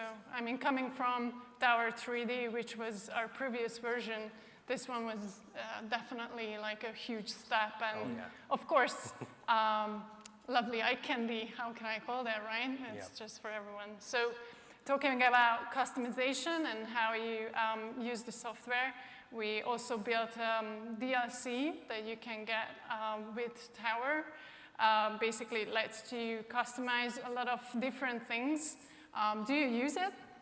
I do, yeah. I use it a lot because it's called Mayo or Mio. I always pronounce it wrong, don't I? It's Mayo. She says Mayo because of mayonnaise. I don't like it. But basically what it does is on the fly, it gives you access to the engine that powers the game. So whether you want to change even just how it's rendered, you can see in the top left, you know, there's a renderer option. So you can change how far things render away. You can change the lighting effect, even how thick the air is, things like that. But then also on top of that, mess with the weather as well. So if you've spent a minute or so, you know, waiting for the game to load and you've gone, oh, but I wanted it to be raining, just flick a slider and you can make it rain instantly. And you can change things on the fly so quickly without having to reload the game. And it doesn't affect how the aircraft mess about or what they do or how well the pilots listen to you, because let's face it, they're pilots at the end of the day, they think they know better. But it's so easy to do whatever you want with this game. You know, people see it on the surface and they just think you're telling, like we said, moving dots around on a screen. It's so much more than that. And the serotonin that you get from seeing an airport operate while you're making it do what it's doing in front of you is so rewarding as well. Even if it's unbelievable, but universities use it as a part of their training process tool. So that's why we try to keep it customizable. Like, we want everybody to be able to enjoy it as you want to see it, as you want to experience it. If it's for professional training, we can do that. If it's just for fun, we can do that. So it's like, you know, whatever you want. That's why Mio is built, make it your own, basically. That's what it means. So yeah. And then this year, we actually released our SDK, which means anybody can come and join us to create airports and basically everything else that we can include in the software. Which means we are also very happy to announce today that one of our oldest, the first partner is Just Flight, who will be joining us to create airports, and we will release it to the public very soon. Yeah. And we can get their aircraft models as well, so everything's going to look more and more realistic in Tower Simulator 3, and it's going to develop further and further beyond that. So we're absolutely delighted to have them on board as a partner. I say we, I mean, I just play the game. They fly me over here and put me in a mad-coloured shirt, and I just play it and enjoy it. I'm so grateful to these people. I just try to stay pretty. I mean, that's my job. So. I can't do that, let's face it. But yeah, we've got a fantastic stand. We're going to be doing demonstrations of the game as the weekend goes on. I'll be playing it. You can listen to my stupid British accent, and hopefully you all enjoy the rest of the show, everybody. But thank you so much for listening. Cheers. Thank you. Thank you. That's all. All right, guys. So we have barely scratched the surface yet, but right now, in the interest of not having you guys turn into stone, we're going to have you guys stand up for a little bit, mingle around. We're going to take an 8-minute break. This is a Flight Sim Expo, though, and you heard on the screen that it's important to try and be here for the people. It's a chance to make friends. So say meow to someone you haven't met and make a friend. You got 8 minutes to make a new friend.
Good afternoon. Hello. Everyone hear me? My name is Matthew from VATSIMS. I'm the CEO. Just want to give a very brief history. Been around for a little while now, so we're a little old, but not all that old. Change, there we go. We're founded in 2017. We started off by providing airline data to virtual airlines, and we've since expanded into Microsoft Flight Simulator for various airline scheduling solutions. In our database, we have around 6,000 airports or more, way over 8 million schedules, over 500 airlines, probably closer to 700 these days, tens of thousands of aircraft registrations, and hundreds of millions worth of historic flight information. It's a good little clicker. This year, we are proud to be a platinum sponsor. Evan and Phil and the entire team put on a fantastic show year after year, so we're very proud to be doing our part to try and support that. Moving on to the panel. So last year in Vegas, we started to tease the VATSIMS panel as the future of what we're trying to do. All of our products we're creating is inside the panel. And essentially, it is like a tablet, like an iPad or an EFB, directly within Microsoft Flight Simulator. It's very seamless, very intuitive, and we have 2 apps available at the moment with more apps coming in future. The first one we released was our Missions app, which enhances our existing mission products that we've been releasing over the past year and a half. And we also have our Activities app, which we released earlier this year, which is real schedules and flight details. The panel is absolutely free on our own website. It was always intended to be free. It will always be free. Unfortunately, when it came to the marketplace, Microsoft don't want to have freeware, which is understandable, so we had to put the minimum possible price on there. However, we have included demo versions of all of our products, so you are able to use it out of the box without having to buy anything else. And this works both on the free version or the paid version inside the marketplace. And what we've also done as well, just to counteract the price that you may have to pay, if you link your panel with your account on our website, we give you £5 off of any order from the VATSIMS store. That will never expire, so if there's not something you want to get right now, you can hold on to the code. Eventually, there might be something that you want, and then you can use it to have some money off. Moving on to the panel apps itself, because it is basically an ecosystem within the sim that we're creating with lots of things planned in the future. So I want to focus in on the Activities app. We currently release seasonal aviation data, flight schedules for airlines or for your favorite airports. And as you navigate through trying to find which flight you want to fly, you can see flight briefing information, your fuel, your payload, weights. We provide all of the waypoints for your flight plan, the operational timings, when you're supposed to take off, when you're supposed to land, how long the flight should take. And it includes all data for all the aircraft for the airline or flying out of an airport, depending on which pack you're purchasing. And it also works with all aircraft as well, default or third party. You can use whatever aircraft you want. The data's there to use however you see fit. We currently offer 60 different airlines. We're trying to pick the largest airlines around the world. So there's something in every different region. And we also have 40 airports as well. Over the past several months, we've been releasing the Winter 2024 schedules, and we've now just started releasing our Summer 2025 schedules for the same collection of airlines. If you're interested in seeing what airlines and airports those are, have a look on our website. It's a big, long list. Throughout the remainder of 2025, we're going to be releasing a further 60 airlines to make it a total of 120, and we also have a further 80 airports as well.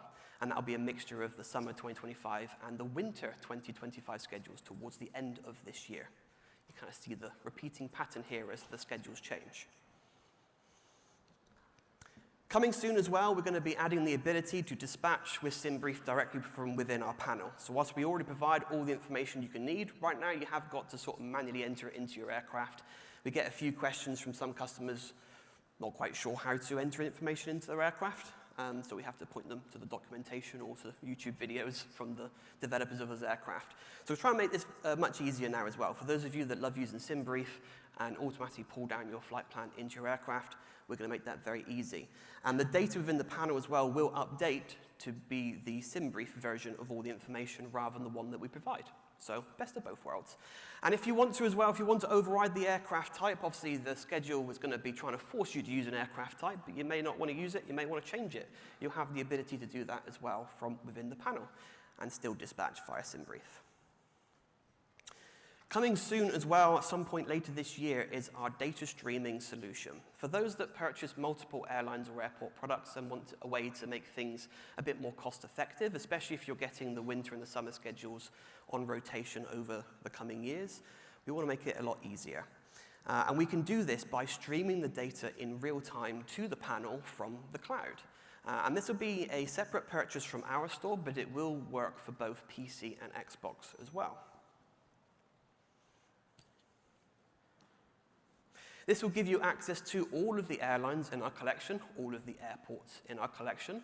You'll no longer have to worry about winter or summer schedules. It will just be monthly refresh data. So every time you use it, it's always the most recent schedule.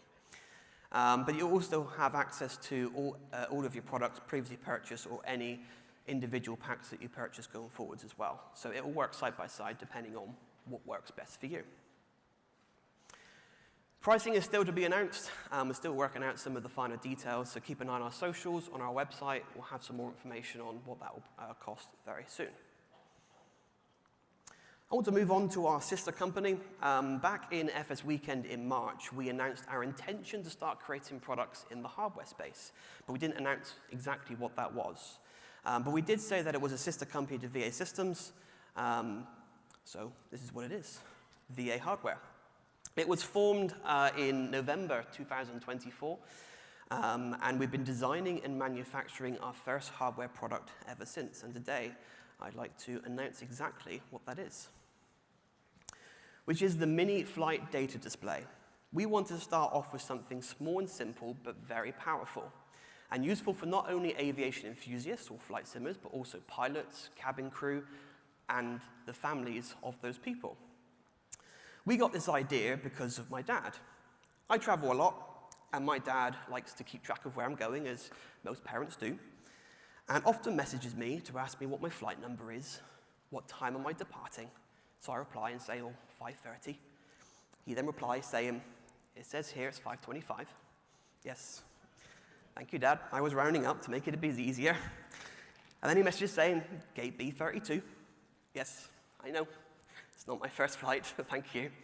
So to make life easier for everyone involved, we now have a device that will automatically come alive, wake up, and tell him exactly when I'm flying, where I'm flying to, what the flight number is, when I'm due to take off, when I'm due to land, the times that I'm going to, all the information you could possibly need, all nicely in front of him. And it also saves you then putting your device out and having to rely on him searching for flight numbers or, again, asking me what it is, because I can't remember the flight numbers half the time. I travel too much. So, I want to show you the device right now. Okay, look, when you're in an airport lounge, hours before your flight, and you're indulging in the free drink and food, my advice is this. Don't have the bright idea after multiple glasses of wine to create a presentation for FSExpoFriday, because this is the result. What's worse is this shows I am yet to even do a practice run of the presentation since my intoxication on whatever day it was that I flew out here. So I have no idea what's actually going to happen next, but hopefully the next slide is actually a picture of the device if I put it in. And it is. We're good. Thank God for that. It does also say here, show the physical one as well, but I forgot it downstairs. So I'm doing great at this. But if you do want to see it actually in action, then please come to our booth. This isn't a 3D render. This is a picture of the actual device as well. So this one here is currently doing some sort of tracking for Lufthansa, and the real one downstairs is currently tracking a flight between Heathrow and Boston, which is the flight that I took myself here. And yes, there are apps that can do this, but in recent years we rely on a single product like a mobile device to do many, many things. And it does them okay, but nothing perfectly. So we wanted to go back to create a device that does just one thing and one thing very, very well. And this is where the idea came from, because you can place this in your office, in your lounge, in your kitchen, or my dad can throw it in the bin and still message me anyway. There's many options of where you can put it. So moving on to the features and design, it is very compact. Again, I would show you how small it is, but I don't have it here, it's downstairs. It is USB powered as well, so you can plug it into a mains outlet, into your laptop, into a power bank, and take it around with you. It's got a crystal clear LCD screen. It's a matte finish. It comes in 3 different colors, black, gray, and in white. And it is Wi-Fi enabled as well, so you can join it to your Wi-Fi at home, you can join it onto your hotspot on your phone. Again, you can take it around with you if you want to. You may even be able to connect it to plane Wi-Fi and use it whilst you're flying, but I haven't tested that yet. I might do on the way back from here. I might get told off, we'll soon find out.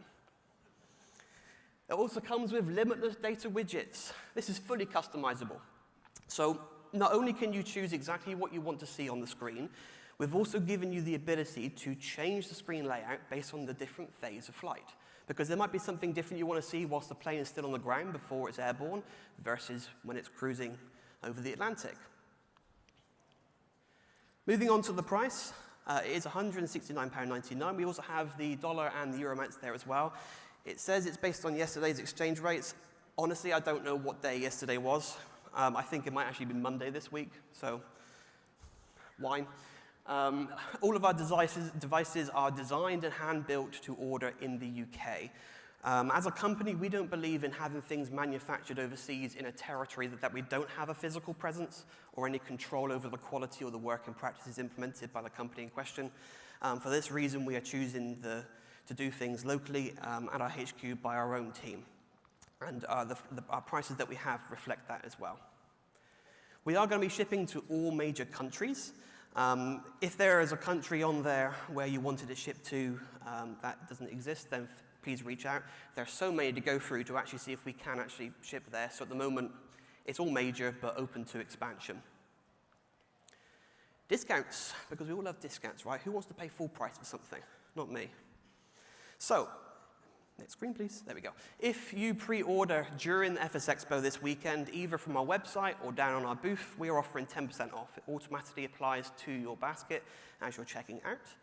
If you pre-order after the event, up until when we actually release the product and ship the first one, we're offering 5% off, which again will also automatically do its thing during checkout. It's also subscription free, because nobody likes subscriptions anymore or ever. Oh, one clap, there we go. Someone hates subscriptions.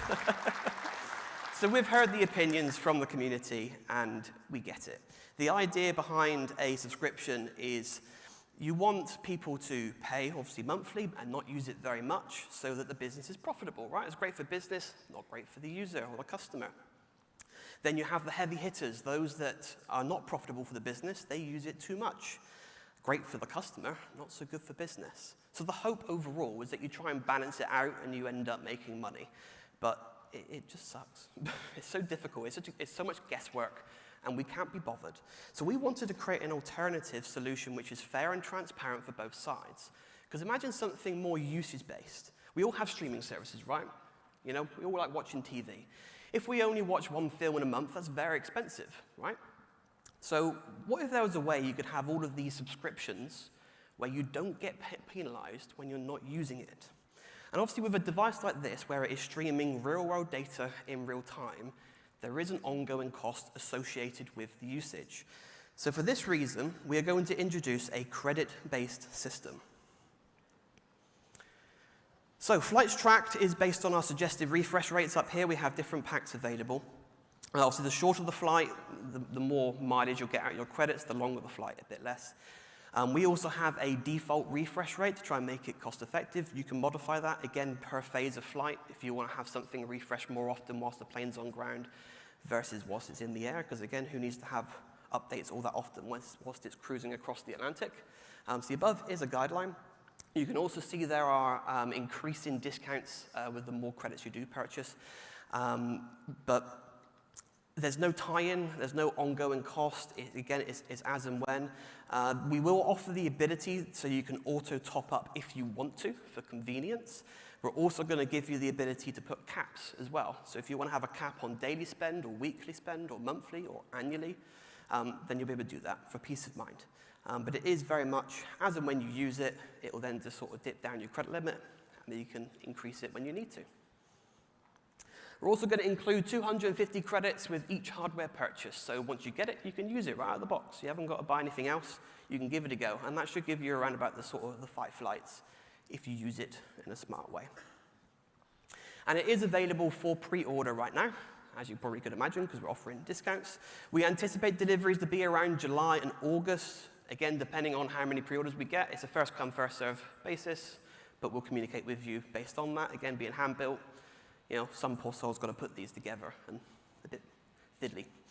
There's a lot more information on our website as well. I don't have the time on this stage to tell you everything that it can currently do, all the things that we wanted to do in future with free software updates to the hardware. But please come down to our booth. We have a brochure which gives more information, and we have our team there as well. One more thing.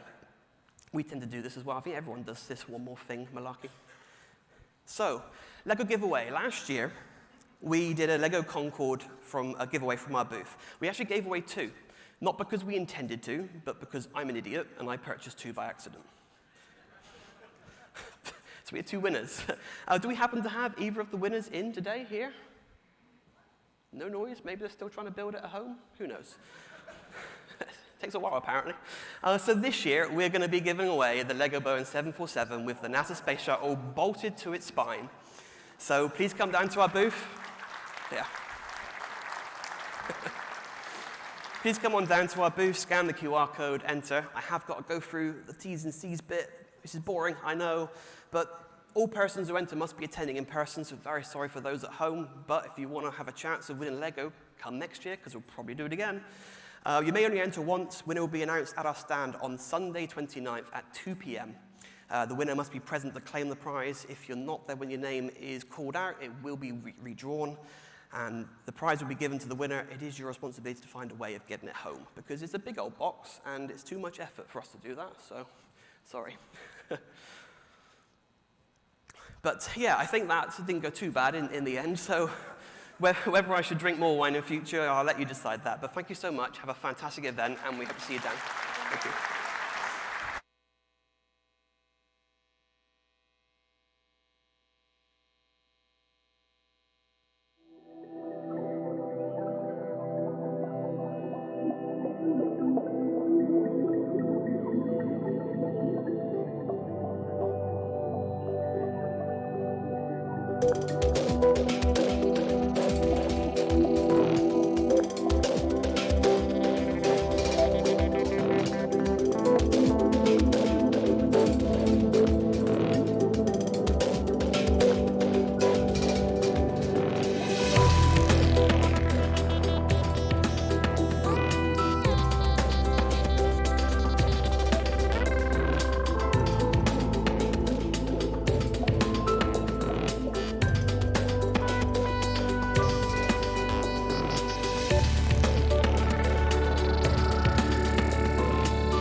Everybody, that stuff looks really cool. I gotta get some of that. Very happy to be here. I'm Brian from Say Intentions. We have 3 things that we want to talk about today. I'm going to try to get through all of these in 10 minutes and maybe even give Evan back a minute. I promised him.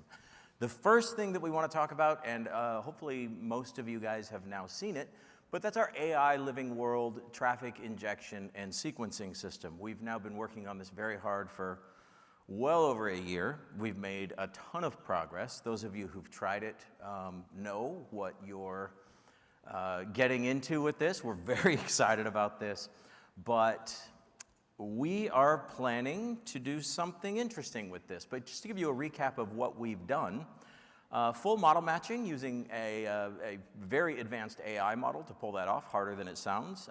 Each injected airplane/pilot is an individual AI entity. Real-world schedules and gates, courtesy of FlightAware. Traffic that flows following live weather, or you can even use custom weather, and the traffic will adjust the patterns to match the current conditions. More than 1,500 AI pilot voices and growing inside of our system, and they're all designed so that the AI pilot accents match the airline itself. This also includes, with our traffic injection and sequencing, unlimited premium voices, so all of the pilots sound absolutely incredible. Works in 2020 and 2024, and we have GA traffic coming soon. The big announcement is we're finally ready to move this out of the alpha stage, and we're planning to move it to make it available to all of our subscribers on July 7th, just a short time out. Yes, and it is cool. You guys are absolutely gonna love this. All right, the number 2 announcement that we have for you guys, I'm very excited about this as well. We're introducing a new program for independent developers. It's an accelerator program for creators and flight sim developers, where we're going to try to help you get your ideas off the ground. If you need guidance and mentorship, if you need funds and financing, if you need engineering assistance, if you need access to our incredible AI ecosystem to build on top of or around, marketing muscle, we can even give you a built-in audience who's super passionate about, incredible high-end flight sim add-ons. We call it Launchpad, and we're making this one available. Basically, as of today, we're launching this. So if you're interested in this, if you're an indie developer, an indie content creator, please stop by our booth. I would love to chat with you. And again, sayintentions.ai/launchpad if you'd like more information on that. So that's our second announcement. Our third one, I am really excited about this because somehow we've managed to keep this one a secret. We call it Pocket Sky.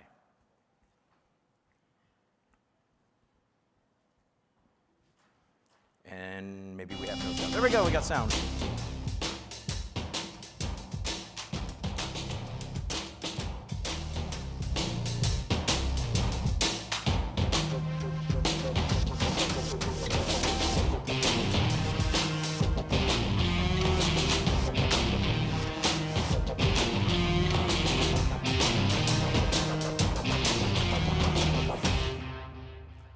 What do you guys think? Yeah? Yeah, I'm excited about this one.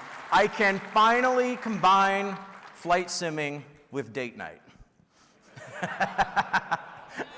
I've never been able to do that before, but now we can finally do it. All kinds of interesting features included in Pocket Sky. First of all, monitor your flight status. Where is the plane, altitude, all that stuff. Make sure it hasn't crashed while you were away. You'll be able to communicate with air traffic control, your cabin crews, your co-pilots, all of those things from literally anywhere. You don't have to be on the same network as your sim. You can be sitting in the movie theater or at the restaurant, I won't tell anybody, and actually tracking your flight. We've also added tools that will allow you to do airport frequency lookups. You can look up MEDARs and ATIS information and TAFs. And one of my favorite features is that you can actually get push notifications directly to the device when something interesting has happened with the flight. Again, maybe it's the cabin crew reaching out to tell you there's a problem on board and you need to end date night now so you can hurry and get home to deal with that, right? I don't want you to miss anything. It's very important. We've also added, and I'm particularly proud of this, but there's an instructor mode inside of Pocket Sky where the instructor can actually use the app to take over the role or supplement the role of ATC. So if you've got a student in the simulator, you'll actually be able to use the app to make ATC say things to the student, maybe give them some incorrect instructions, maybe ask them to do something that might be dangerous in that event, waiting and looking to see how the student responds. So we've sort of combined all of this into a single application. The best part is that this is actually available as of now to our Say Intentions partner customers. Available in Google Play, although I have to check on that one. It might be a couple more hours before it's out on Google, so don't hold me to that. And available now, I know for sure, in the App Store because I have it on my phone already and have been playing with it. So if you're a Say Intentions partner customer, raise your hand, by the way, if you're out there. Anybody? Yes! Thank you. It's available to you right now, so you might as well, get the flight started and then come back for the next session. You'll be able to track it. I'm joking. But we're very excited about this, and thank you for believing in our dream. We appreciate you guys.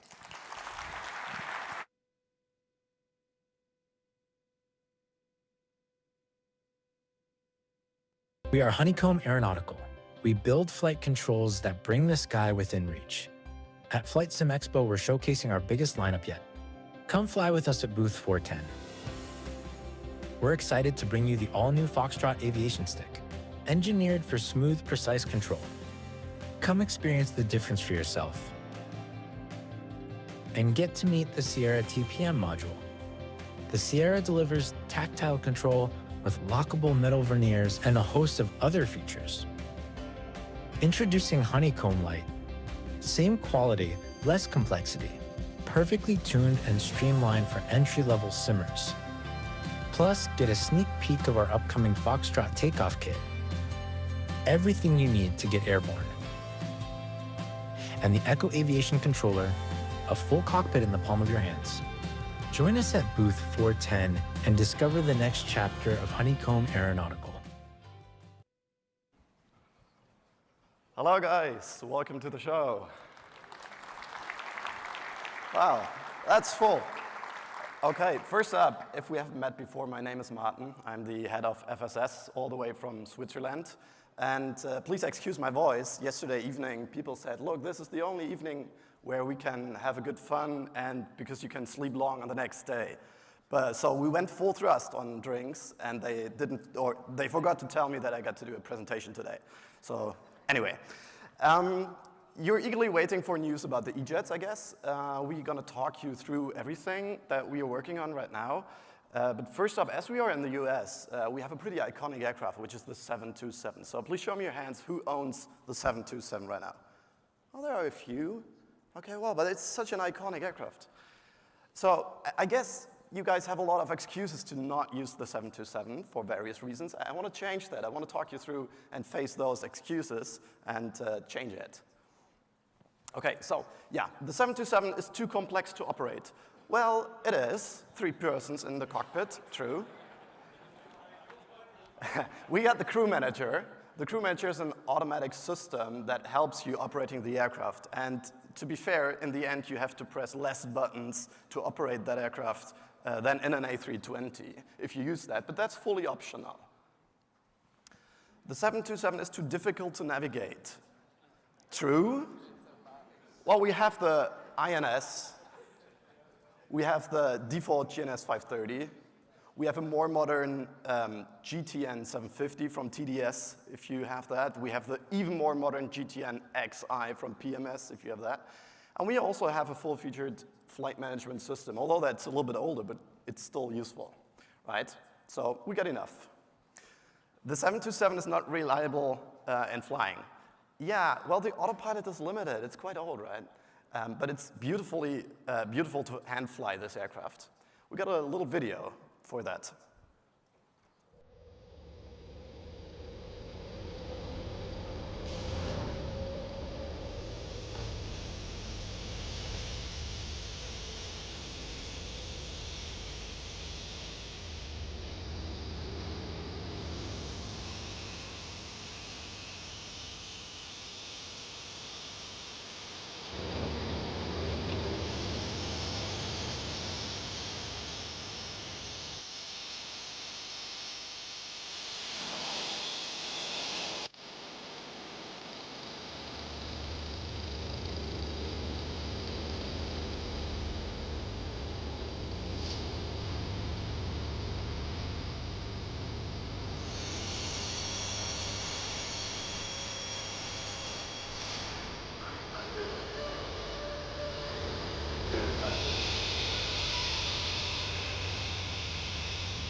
All right, that's fun, isn't it? what you've seen is the freighter version, right? So at some point, we missed the charming flight attendants. If you missed that, we now have a passenger version available. So you can choose between freighter or passenger, or both, of course.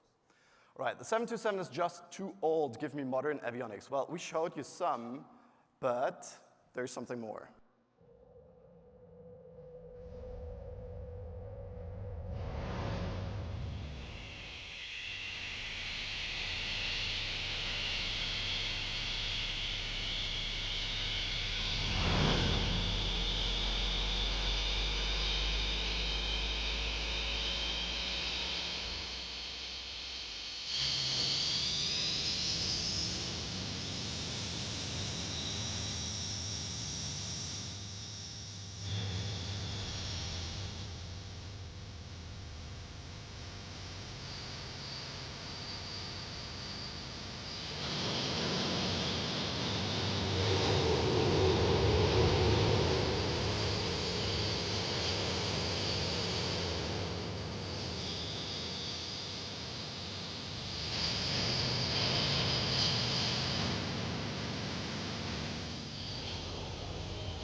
Yeah, the Super 27 is coming. Well, we don't know exactly when, but we're progressing well. So the Super 27 is an expansion pack for our existing aircraft. We have a new autopilot. We have the Collins AFIS. If you want to use it, it's optional. We have new transponder. We have the digital vertical speed indicator that you could see in the video with embedded TCAS. We have the new engines, of course, with digital fuel gauges and more new liveries. And this is important to know. As it is an expansion pack, it works for both aircraft. So no matter if you use the freighter version or the passenger version, it just adds the Super 27 expansion to it. If you own both aircrafts, well, you're lucky because it works for both. Yeah, it's not a standalone aircraft. It's just an addition to it. All right, so we have a freighter version, we have the passenger version, we have a Super 27 version. I think you're ready to go, even if you don't like old aircrafts. You now have an AFIS with modern avionics, so no excuses anymore. True. True. Okay. Okay, let's talk about the E-Jets. I'm going to show you a longer video now that I recorded myself. It's not professional though, but it shows you pretty much what the current build is like in our in-house development team or testing team as well. And afterwards, I'm going to talk you through the next steps that we're going. Caution, this is an in-development preview only. Today, we show you a flight with a JetBlue Embraer E190 from Presque Isle to Boston. We are sitting at the ramp setting up the MCDU. Presque Isle does not have a published standard instrument departure, so we can expect radar vectors.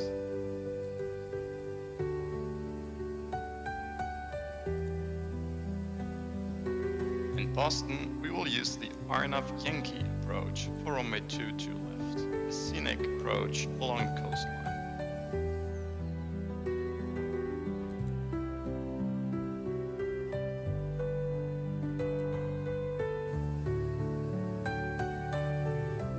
However, the problem is that the arrival will not take us directly to the Arnav approach, so we need to modify the route ourselves.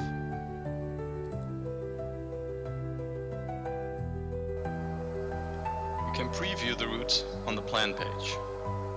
Let's clear it up. Switching through the waypoints only works if you are in waypoint centered mode.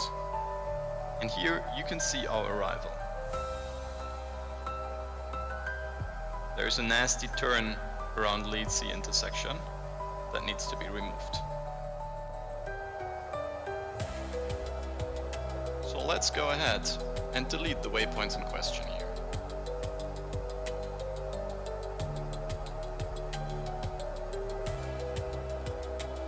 And also remove the discontinuity.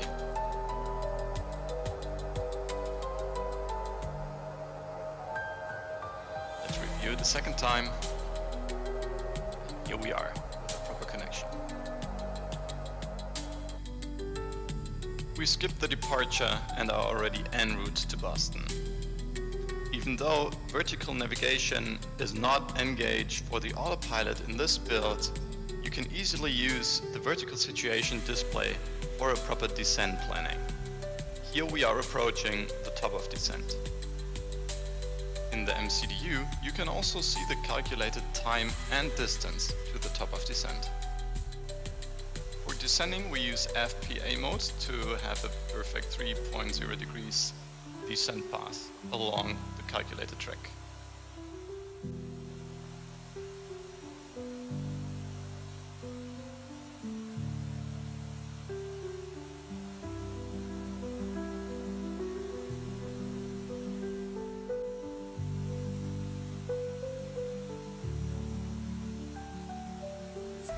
The vertical situation display also shows you altitude constraints.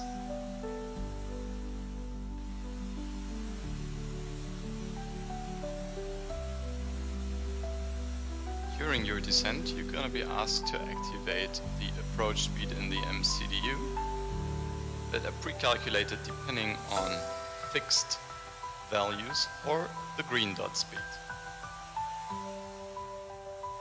In this build, also the HSI got extended to a map mode where you can actually see your route. The autopilot is still in lateral navigation mode and follows the lateral track towards runway 22.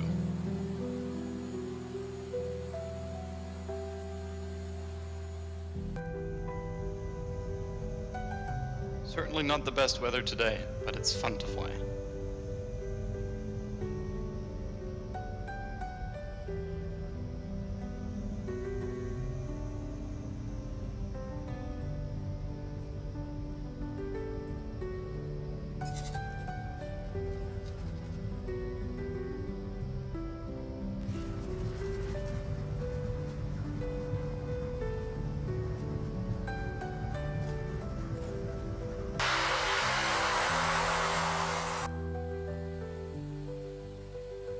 Welcome to Boston.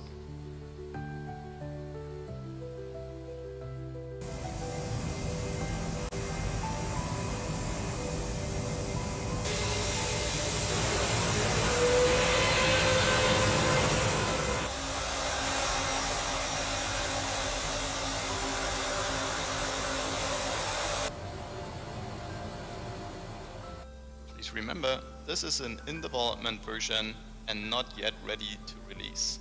We will keep you updated. Thank you. So a lot of team members are working on this build every day, trying to get it better and better and get it to you guys. This is our plan for the next steps. We have basically two aircrafts, like in the real world, flight testing. We have the FSS 001 and 002.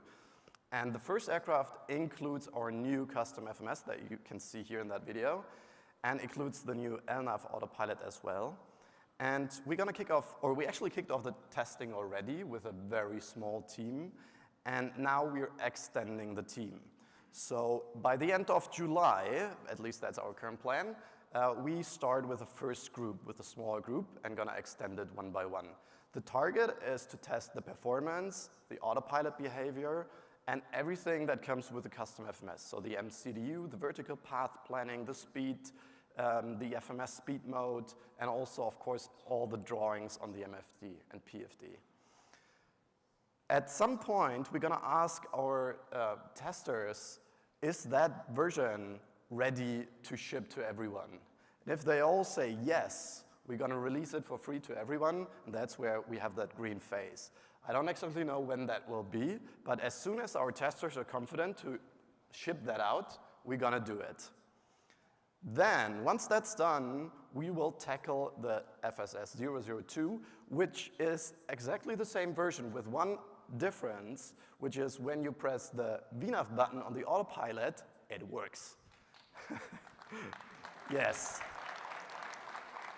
So the reason why we disabled that at the moment is that we need to fix all the lateral tracking of the autopilot and all the planning and calculation in the MCDU first. Once that's working, we're going to go for the VNAV autopilot. However, as you can see in the video, we already have the vertical path for you. So in the vertical situation display, you can already see the line where your top of descent, top of climb, etc. And you also have it in your MCDU, including all speed constraints, altitude constraints, etc. So it's just a matter of setting your FPA FPA mode correctly in order to follow it. But I'm sure you're gonna be great in that because you already managed that to do without all the help in the old version. So this one will be way easier. If you want to register for this experimental testing, you can go to our website or scan that QR code. We can't guarantee to put in everyone at the beginning, obviously, because otherwise that would be just too much for us in terms of handling the testing team and the bug reports. But no worries, in the end, everyone will get it for free. That's for sure. Okay, one last thing. Tecnam. We got some Tecnam aircraft. If you're not aware, they're like little prop aircrafts, twin prop aircrafts. We have the 2012 and the 2006T. I got lucky last year. I went to Mexico to the iFly flight school. They used the P2006T, and I was able to fly it and found a lot of new stuff out that you only see and know if you're actually flying that aircraft. So we decided to create new versions of both aircrafts. The 2012 will come in a FS24 native version at some point, maybe this year or maybe early next year. We will use the new EFB from MSFS24, the walk-around feature and everything, so it's going to be a native version. The 2006 will also be a native version, but an even more enhanced because that one is quite old. I think it's already like 4 years old or something. So it's definitely time to overhaul the 3D. So that's what we're currently doing, adding details, making it more nice and shiny, more new textures, making use of the latest technology. And of course, all the FS24 native features will be included in that one as well. So that's coming at some point. So we have 3 things that you can enjoy with FSS at the moment. We have the 727 series, we have the E-Jets, and the Tecnam aircrafts are also coming to FS24. There is one thing that we are also working on because people are constantly asking for it, and yes, there is yet another 727 variant, which is the 100. So I can confirm that we are currently, well, we are not working on it actively because we have the Super 27 to get ready, but the plan is that we're going to tackle the 100 afterwards in a passenger and a freighter version. So that's probably not coming this year, that's for sure. But at some point, we will work on that, and then we are done with the 727 fleet at least. So that's it from our side. If you want to test the new E-Jets build or the Super 27, then come to our booth next to the Parallel 42 guys with their amazing Patriot aircraft. So going to check that out. and then pass by with us and test out our 2 aircrafts. And if you have any questions, I am probably there. So, and also other team members are there. So just pass by, ask questions, let's talk. And I wish you a nice day here. Enjoy the show. See ya.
Hey everyone, welcome to FlightSim Expo 2025. My name is Callum from SoFly, and over the next 10 minutes I'm going to show you some really cool announcements. But first, a trailer from my partner.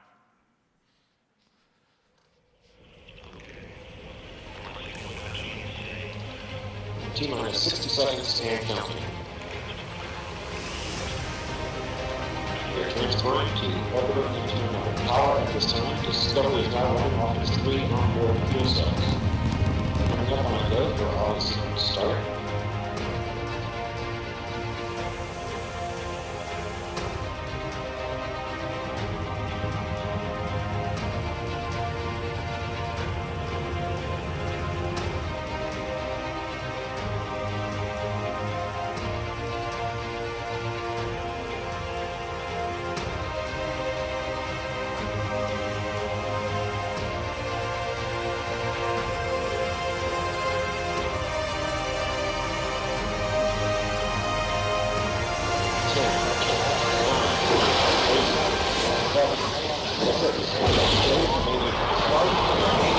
Start, 2, 1, booster ignition, and liftoff of the Space Shuttle Discovery continuing to celebration taking away.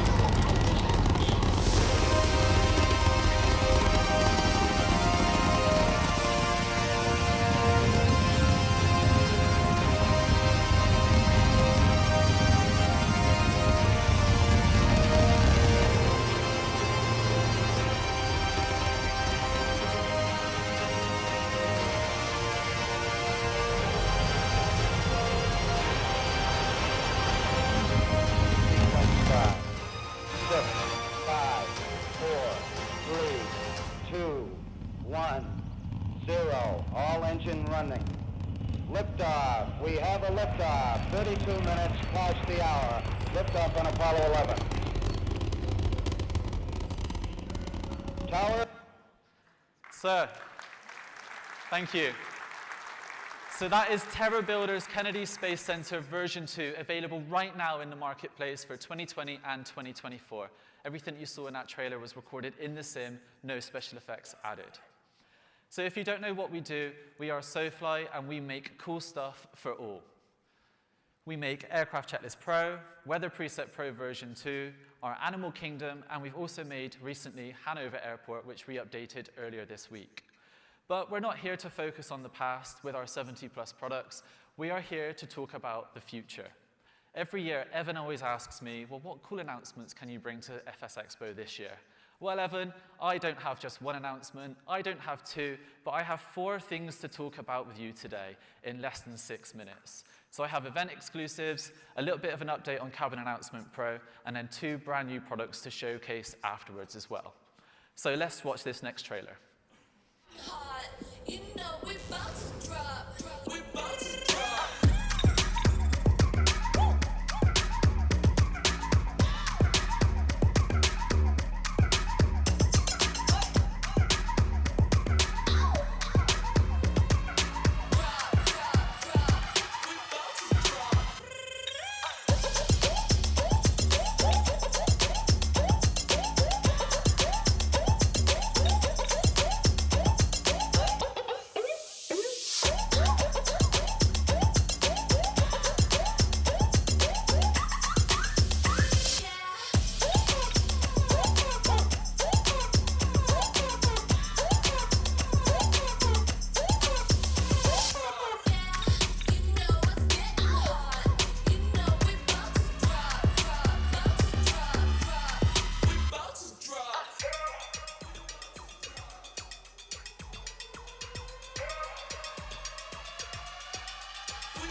So that is the SoFly physical collection, available starting tomorrow at Flight Sim Expo 2025.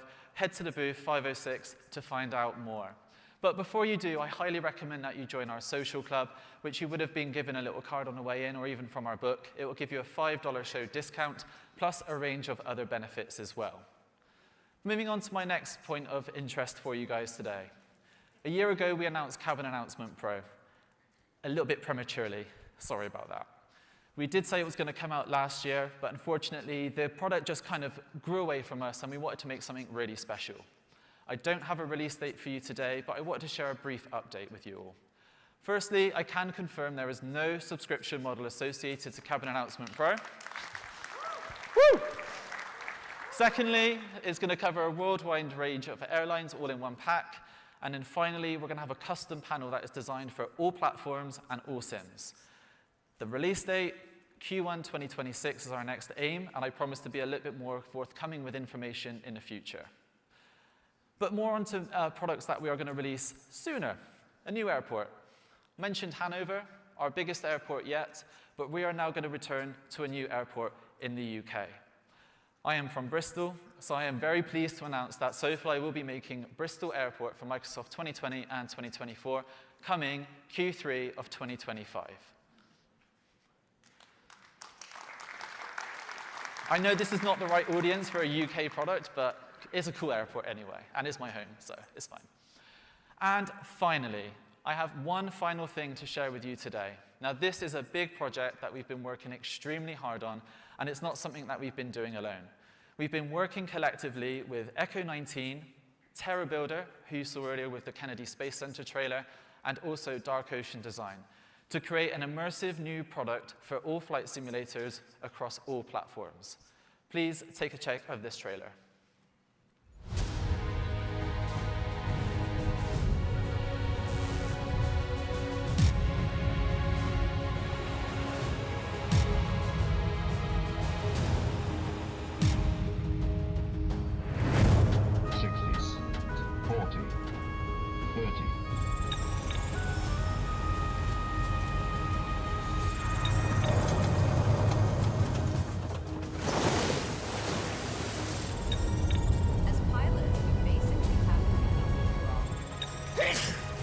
Autopilot on, please, sir. Comment 504, can take Boston Tower 132.22. Shuttle 14 Papa, reduce 180 knots. 80 knots, Shuttle 14 Papa.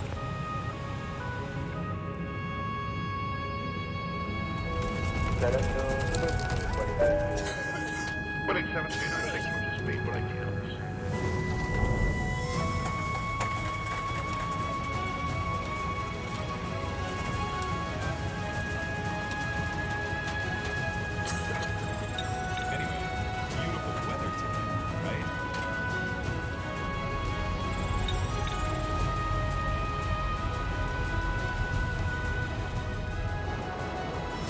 Boston approach, good morning, Care 328, out of 4 for... River 232, descend island. Descend island, River 232. Shuttle 14 Papa, turn right, heading 180. Right, 180, Shuttle 14 Papa.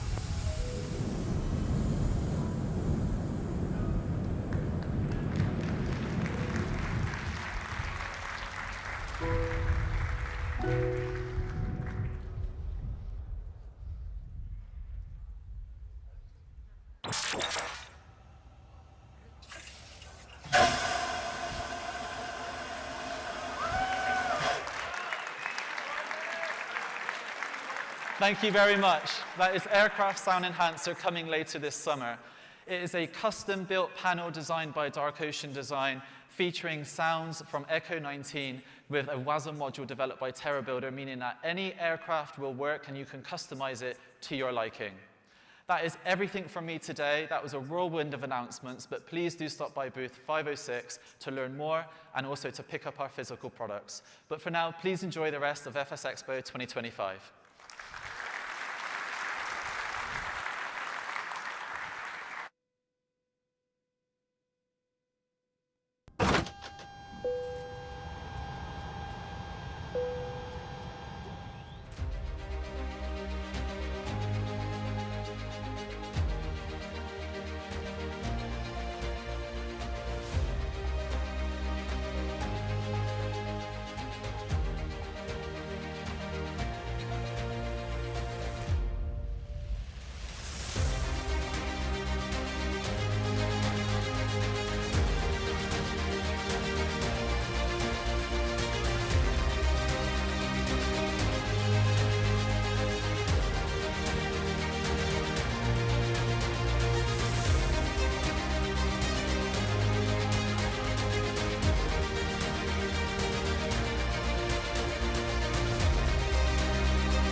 Hi, FlightSim Expo. My name's Luke. It's a pleasure to be here. It's exciting. I'm the founder of Fly with AI, a company you may have not heard of before. I'm meeting a lot of new people here. We make tools and sophisticated products for pilot training and learning using simulators. It's a real pleasure to be here today. I'm a flight instructor myself. I love learning. I love training. I often thought to myself, how great would it be if I could sit next to students that I have, students around the world, next to them in their simulator and make sure they had an amazing learning experience using their simulator. A student pilot is kind of all pilots. A great pilot is a pilot for life. We're constantly learning. But the cockpit makes a challenging classroom. We all know that. It's overwhelming. It's overstimulating. And so myself, I hope many of you here believe that the simulator can be an amazing tool for learning.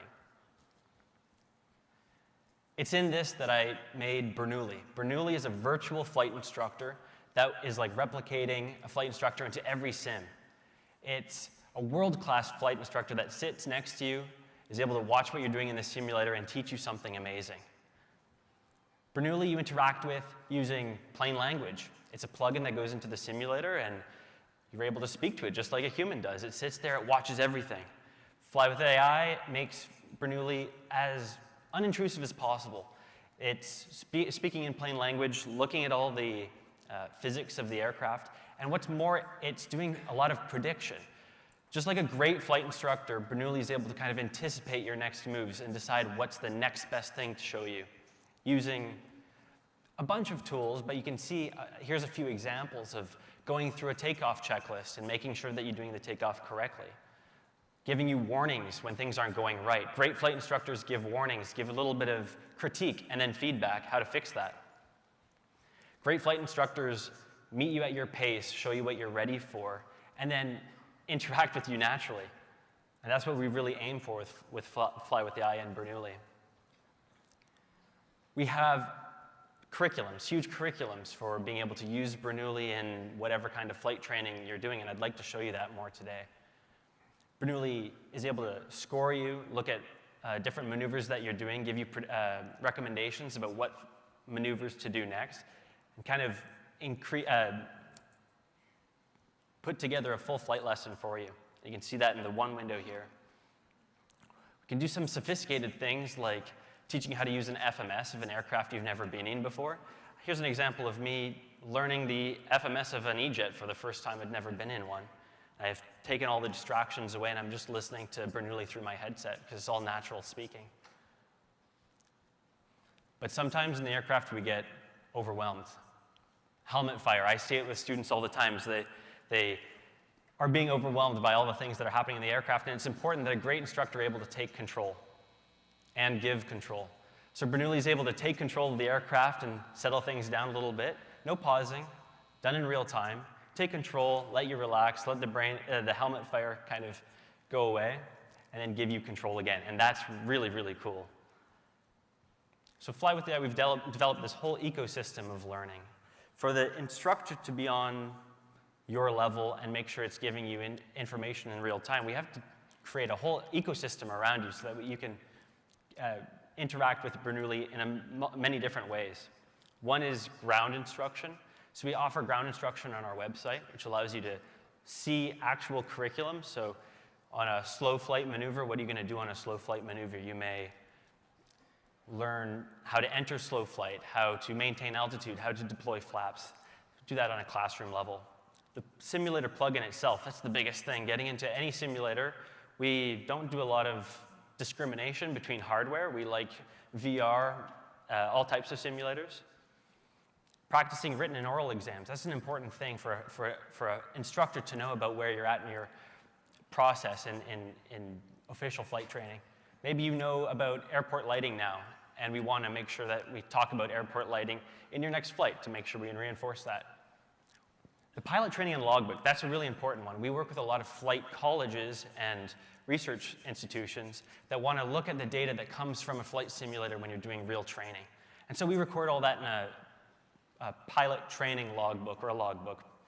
And in this logbook, we can see scores that have happened.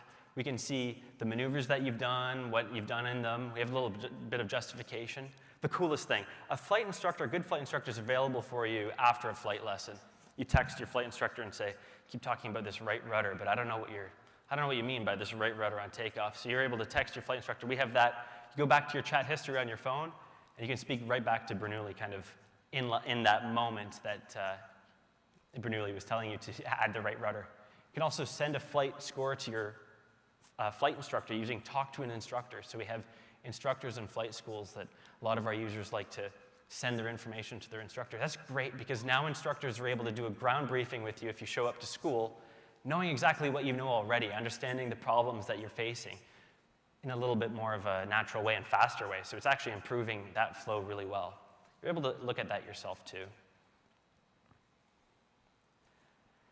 I believe that the greatest learning moments can definitely be done on simulators, but they're not done easily. A great learning moment is a pilot who's coming into a new airport, and they know they want to land on runway 32, and watching somebody struggle to understand what the heading is that they should be joining the downwind on, and understanding the reciprocal heading. It's an amazing learning moment when you sit beside a pilot who's learning that, and you see them have to figure out how they're going to subtract 180 from 32 and show them that they can use the HSI to do that. It's those amazing learning moments that we focus on with Bernoulli and Fly with AI, because those can be done in simulators, or learning FMS for the first time. Those are amazing, amazing teachable moments, but they require that ecosystem, and they also require some serious tech that we've been making. So Fly with AI makes an AI that acts like a flight instructor, but it needs a lot of information to do that. We have flexible and rigid training modes, and for Flight Sim Expo, we're releasing both of these together in an amazing product I'm just about to show you. The exam and rigid training modes allow us to create actual missions for every pilot. Like I said, a great pilot is a student for life. We can kind of categorize them. You're in pre-flight, or you're in your PPL, or CPL, or maybe your IFR, you're going for your first job and want to use a simulator to do that.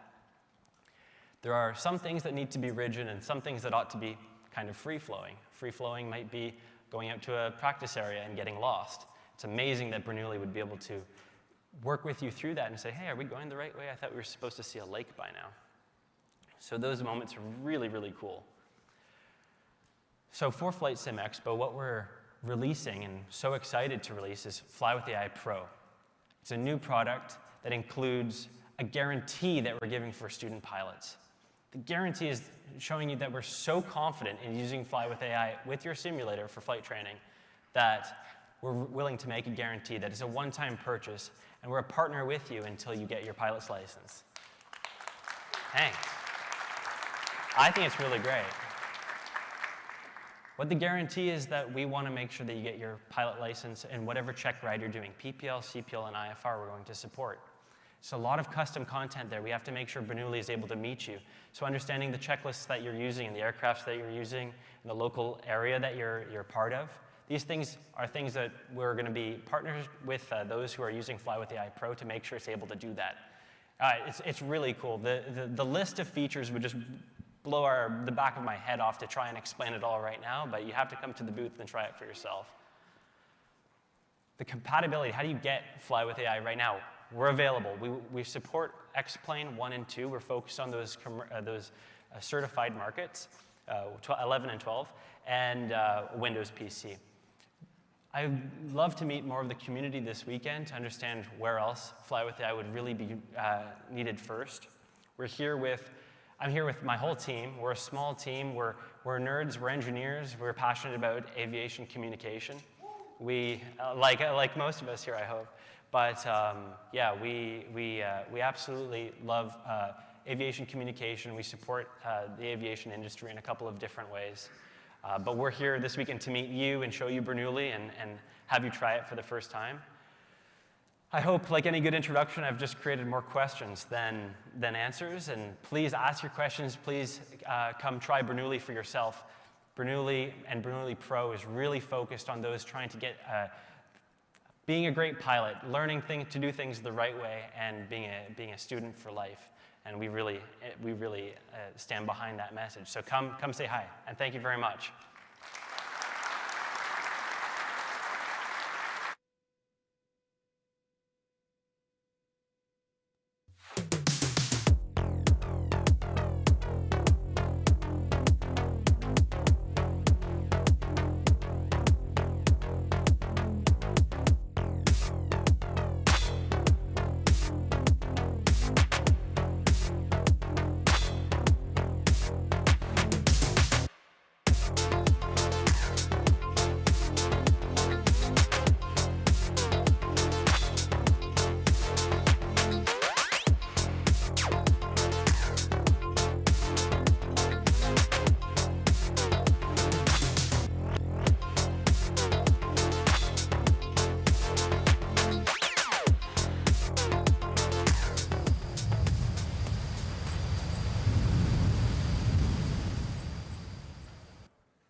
How are you guys doing?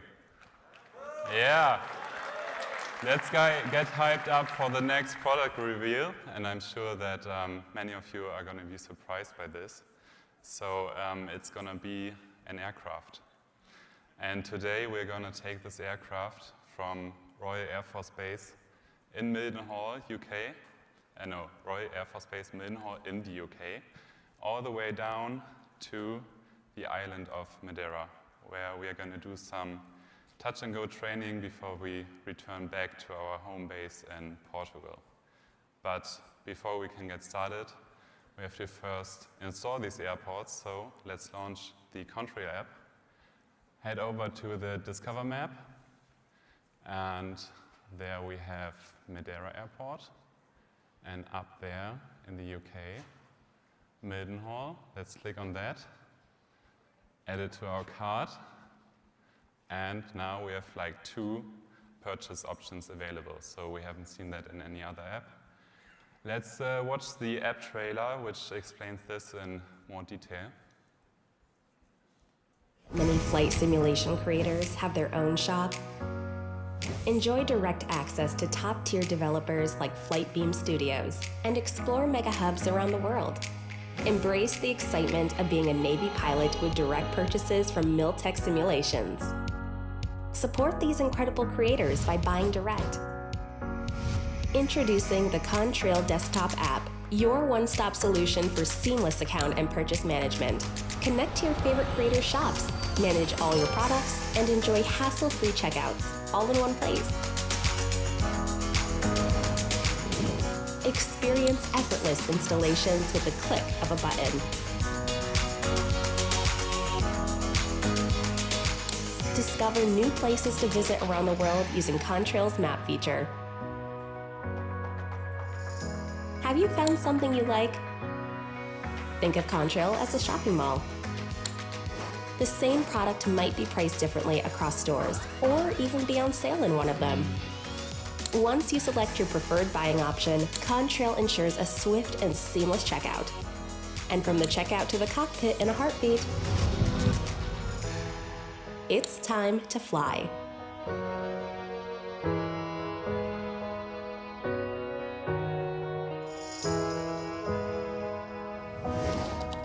Download the Contrail desktop app now and manage your Microsoft Flight Simulator add-ons with ease. All right, so we're gonna get the, does it come up? No? There we go. We're gonna get Mildenhauer from the Miltech Simulation Store, our friends at Miltech. We're gonna also save a few bucks because it's on sale there. And next, let's get Madeira from the Contrail shop. It is the quality marketplace, so we have an active quality assurance process. We have top-tier developers such as PureG, Flightbeam Studios, Jetstream, MK Studios, and more.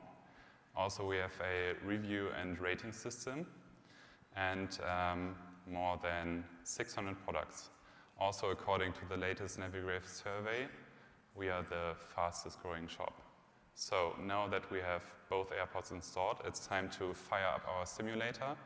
And while it's loading, we are going to do a quick mission briefing. So our today's route is going to bring us down the west coast of Europe, roughly 1,400 nautical miles, which is half of the maximum range of our aircraft, down to Madeira, where we're going to fly the EGNO 1 Papa arrival, to the RNAV runway 05 approach, and then we're going to do traffic patterns with touch and goes, and we're going to finish off with a low approach to runway 23. So now that our simulator has finished loading, let's get onto the ramp and do a thorough walk around of our aircraft.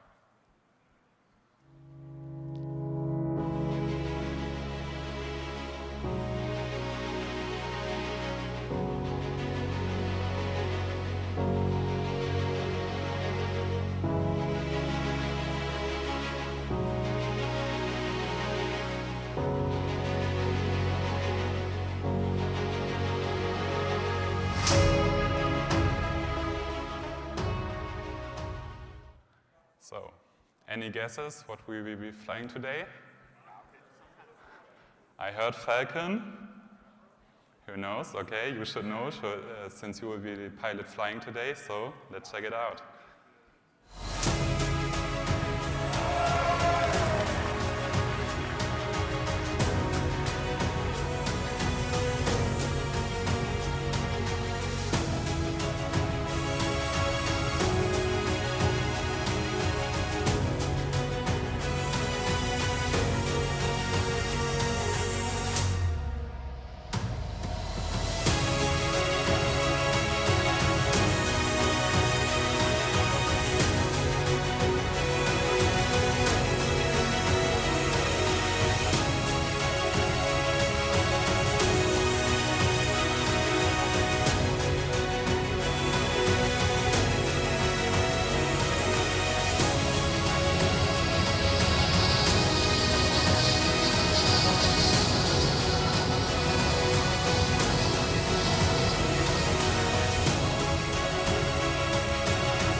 Thank you.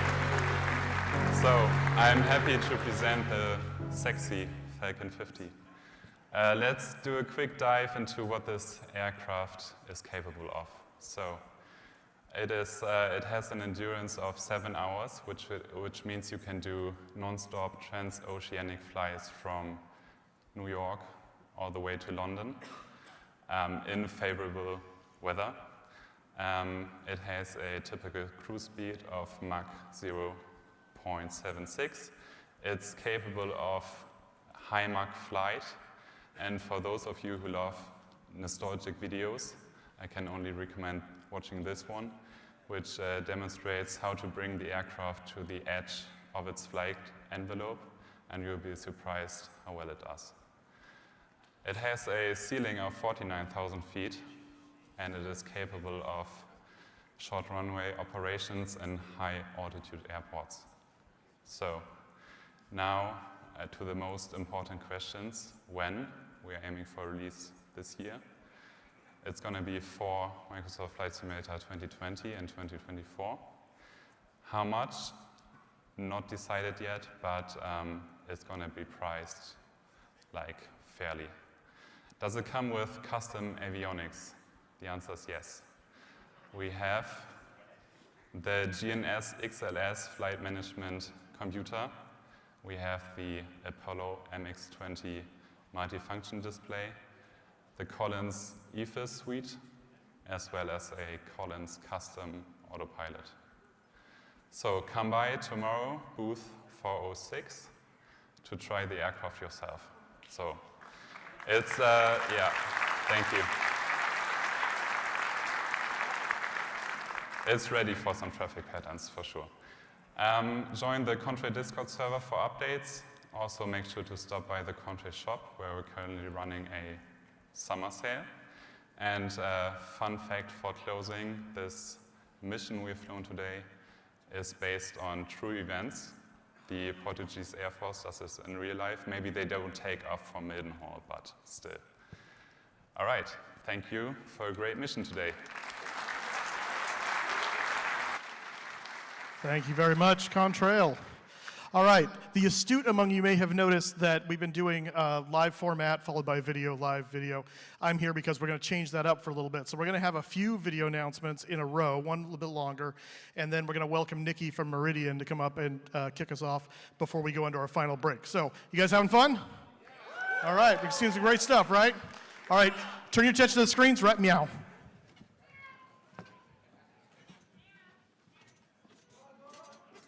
Hello, Flight Sim Expo 2025. My name's Bader from Next Level Racing. We're excited to introduce our latest cockpit, the officially licensed Flight Simulator MSFS Edition. It features our all-new flight seat, offering unmatched ergonomics and immersion. We've also partnered with two of the most iconic names in aviation, Cessna and Airbus, to bring the most realistic experience home. Cessna, a cornerstone of general aviation, has delivered more than half of all GA aircraft worldwide. With our officially licensed cockpit, we have designed a solution, allowing you to mount an array of peripherals and avionics to suit your operation. Airbus, renowned for its pioneering design and efficiency in commercial and military aircraft, continue to set the standard in modern aviation. Based on this philosophy, we are introducing our next generation of flight simulator cockpits, redesigned and reimagined from the ground up. These exciting partnerships with Airbus and Cessna reinforce our commitment to take flight simulation to the next level.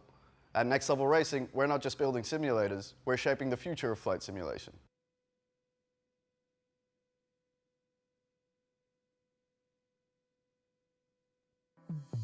Ladies and gentlemen, welcome to the INIbuilds FSExpo 2025 stage show in Providence. For those who haven't heard of us before, INIbuilds is a leading software studio specialized in high-fidelity flight simulation products for both entertainment and commercial sectors. We love making a wide variety of aircraft and creating beautiful airports and landscapes across the globe.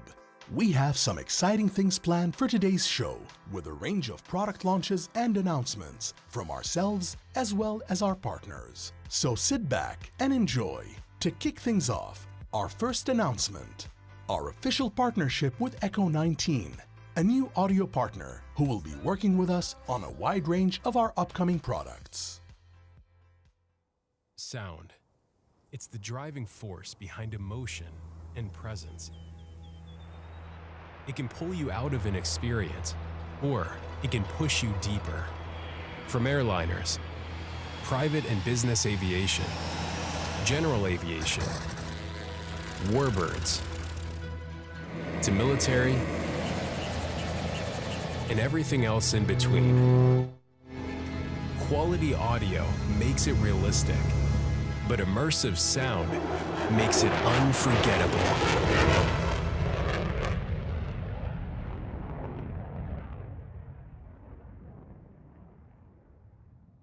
Echo 19 are great partners and are going to make the INIbuilds audio experience even more immersive.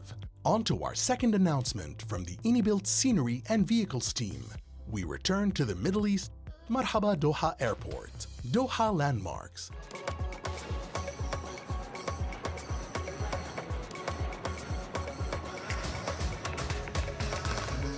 Are you getting tired? Let me come closer, rest on my shoulder. It's fine now, whatever I say is fine now. Can you find out that designer? I don't want that designer. Can you find just like Rihanna? Can you find just like Rihanna? And you find out that designer? I don't want that designer.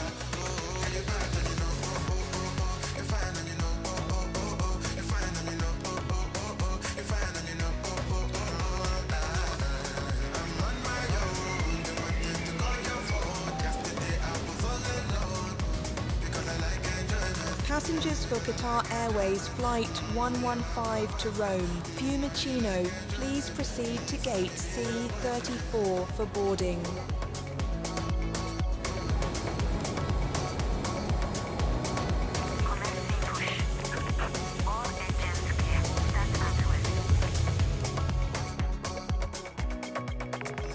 It's fine now, whatever I say is fine now. Can you find out that designer? You don't want that designer. Can you find just like Rihanna? Can you find just like Rihanna? And you find out that designer? You don't want that designer. Oh, can you back and you know, you're back and you know, you're fine and you know, you're fine and you know, you're fine and you know,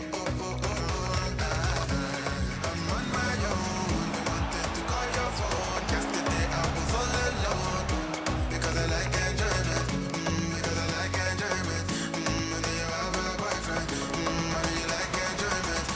So let me be your boyfriend.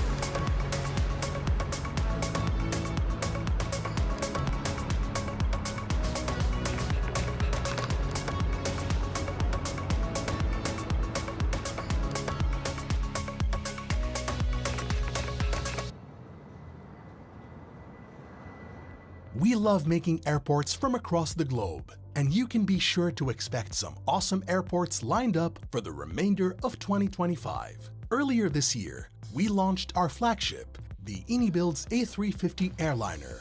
Over the past few months, it's become even more immersive, all coming together for this huge update. Welcome to the Inibuild's A350 airliner ULR update, now available.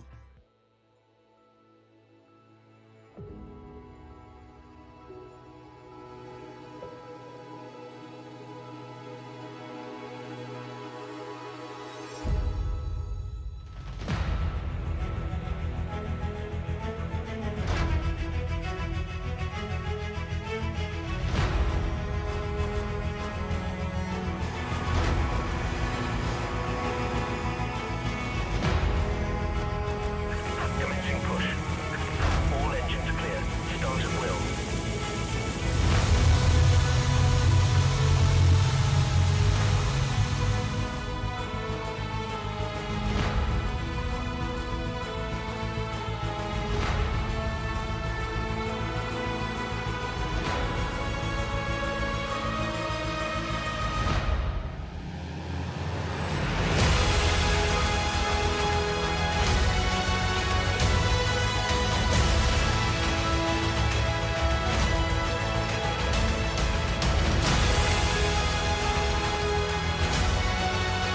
Pull up.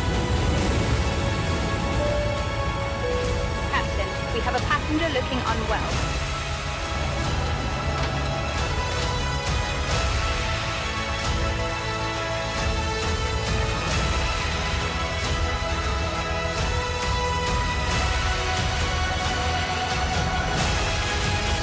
We begin treatment now and observe fluid tide 2.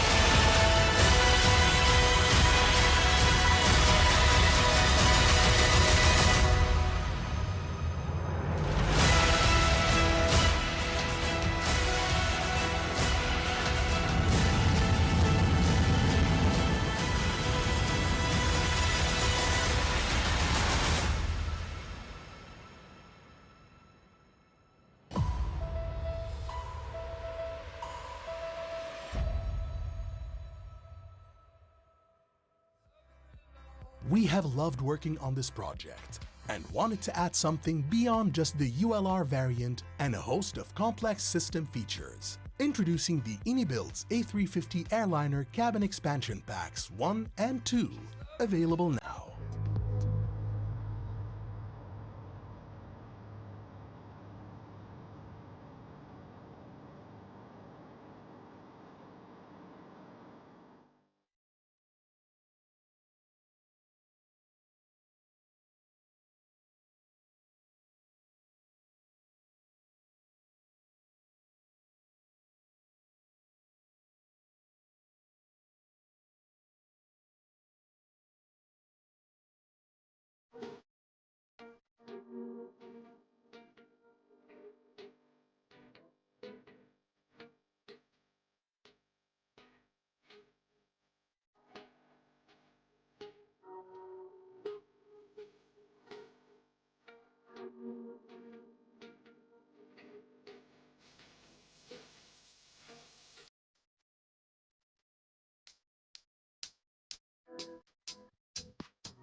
Last but not least, the official trailer for the Synaptic 220.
Come over to booth 401 to try the Synaptic A220 yourself.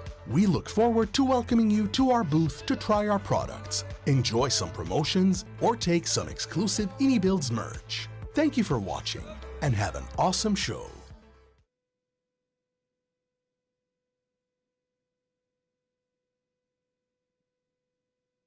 Welcome to Airland World. Built using Unreal Engine 5, Airland World is a hyper-realistic 1.1 scale replica of planet Earth, built for creators, players, and explorers.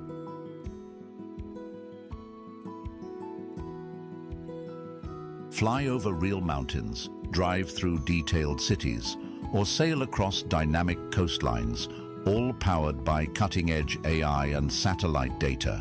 With built-in Lua scripting, you can create custom vehicles, missions, and gameplay systems in seconds. A custom physics system allows creating realistic vehicle simulation and flight dynamics. Airland World features a creator-friendly marketplace inspired by platforms like Roblox, where you can share, sell, or collaborate on content. From ground to space, Airland World is your canvas for limitless simulation and creativity.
Hey everyone. Oh, Jesus, that's loud. Wow, getting back on this stage sure feels like a much longer journey than just a few steps here, but I'll tell you what, last year's FlightSim Expo was a major milestone. A lot of you here came and talked to me, really made a difference, and you know, you guys are the reason why I'm up here today showing you this stuff. So, but let's start talking about the future and not the past. So, if I can get this to work, no? Tech support? Oh, maybe push it on, let's try that. There we go. All right. I got it. Oh, all right. Anybody want to hold this? All right, good care of it, it's a prototype. All right, so why am I back up here? Why are we here? So, well, for a number of reasons, but I think the most important reason is don't think my job is done here, and I think that you guys, wait, again? All right, there we go. Because you guys deserve better.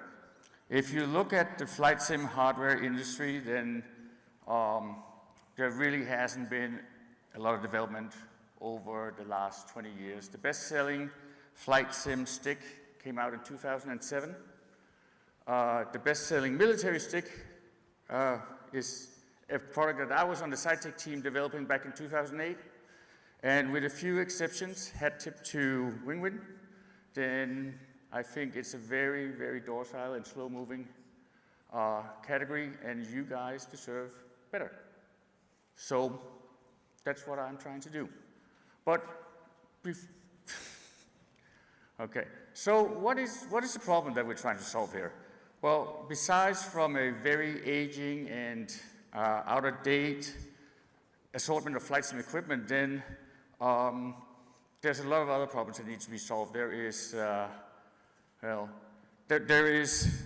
and there's a ton of solutions, but one of the biggest things there really is that when you grow as a flight simmer today, then usually when you start up, you buy a cheap stick, not very good, and then as you grow with your hobbies, have more spending for it, then you put that on the shelf, then you get a more expensive stick, and then a few years later you put that on the shelf, and then you get another more expensive stick. But it's really, first of all, it's a kind of waste of your money not being able to have your system grow with you, but also you end up in a situation where, as an entry-level flight simmer, you get a really crappy flight sim experience.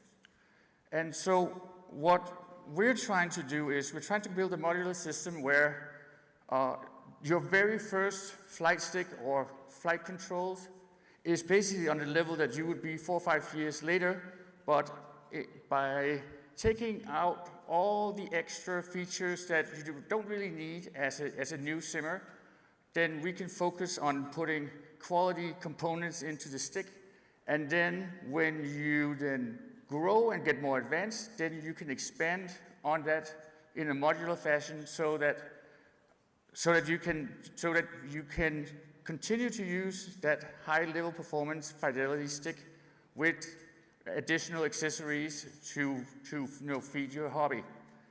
Okay. Another thing that I really have been looking at solving is 80% of our tech support calls that was not a faulty product in the past was people that had trouble with configuring their product, configuring access, having it set up right. And so one of our big tasks here is to have all our products completely auto-configure so that when you set up let's say a throttle for a specific aircraft, then the throttle recognizes it, and you'll configure the simulator to the flight that you're about to set. You don't have to go in and load a profile, you don't have to set up a profile, you don't have to set up the axis, everything's done automatically. So originally, okay, now we went twice. So originally I was planning to show some new stuff here today, but really the stuff, I don't know how many of you saw it, that we introduced at Flight Sim Weekend has moved a real long way, and so it's barely recognizable to what it was back then. So I think it deserves, a reintroduction here. And one of them, if I may borrow that, is, the Tango Plus throttle. This is one of the configurations, the GA configuration, but it also comes with both avionics and throttle components for Airbus and for Boeing. And at Flight Sim Weekend, I promise you guys that I will have functional samples at this show, but unfortunately, I'm not going to be able to do that. But I can't take all the blame myself. I also have to blame Donnie. Because Donnie came to me, like 3 months ago? 3 months ago under our third party, like a small business program to get all these small Etsy vendors and producers, help them create more accessories. And Donnie has a very, very successful shop on Etsy, Flight Sim Factory. Yeah. But I saw his talent, and I immediately asked if he wanted to be part of the team. He wanted, and he came with some fantastic ideas that we won't have time to go through today, but I encourage you to come over and talk to us about it. But maybe you want to talk a little bit about some of the things that you brought to the Tango Plus. So, if we can. So here's the standard configuration, the one I'm holding up here. So you can see it has had a lot of development since we introduced it in March. Completely new avionics, engine gauges, new annunciator panels, and a lot more. But what really is, and then all the standard functions, aluminum frame, modules for GA, Boeing aircraft, and the access covers. But I think Donnie's going to talk a little bit about the access covers and what you've done there. Let's split over to the next one. Is that Boeing? That is Boeing, yeah. So you want to talk a little bit about that, Donnie? Yes. So this is our new Boeing configuration. With the Tango, the detent gate cover, they're all interchangeable. The GA, Airbus, and Boeing, all the components you see, the levers, the avionics panels, and the detent gates, they're all included in the same package. So with just the Tango, there's so many planes you can fly. We wanted to make something unprecedented in modularity and give everyone something they've never had before, that they've never seen before. Our Airbus, same thing. We have throttle, flaps, speed brake. Speed brake also has the arm function. Flap has pull to unlock. Airbus thrust levers, they have full reverse range on the thrust travel. And we also have the full avionics panel. Okay. And maybe you want to make, I don't know if you noticed, but if you see those add-on kits that you can buy for different throttles, then you usually always have these little detents that it pops into. But when you look up here, you can see that there's no detents whatsoever. So we actually figured out a way to hide everything inside the throttle. It almost feels like a Nintendo 64 cartridge you pop in, and then it will have all the information and detents hidden underneath. But also, it has a microchip that is recognized by the throttle. And so when you plug it in, it will send information to the PC and both Microsoft Flight Sim, Aerofly, X-Plane, whatever simulator, DCS you're using, if you're flying Airbus on DCS, I don't know. Will recognize it and auto-configure it exactly to the specifications that we set it to. But also, by having a full throttle axis we put on, we can put variable length onto the different axes, so we can very accurately mimic whatever airplane that you're flying.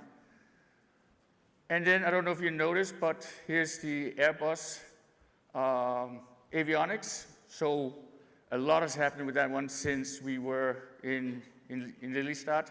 We've added an EFIS panel, we have a full FCU, barrel, and then auto brake functions for pretty much every airport.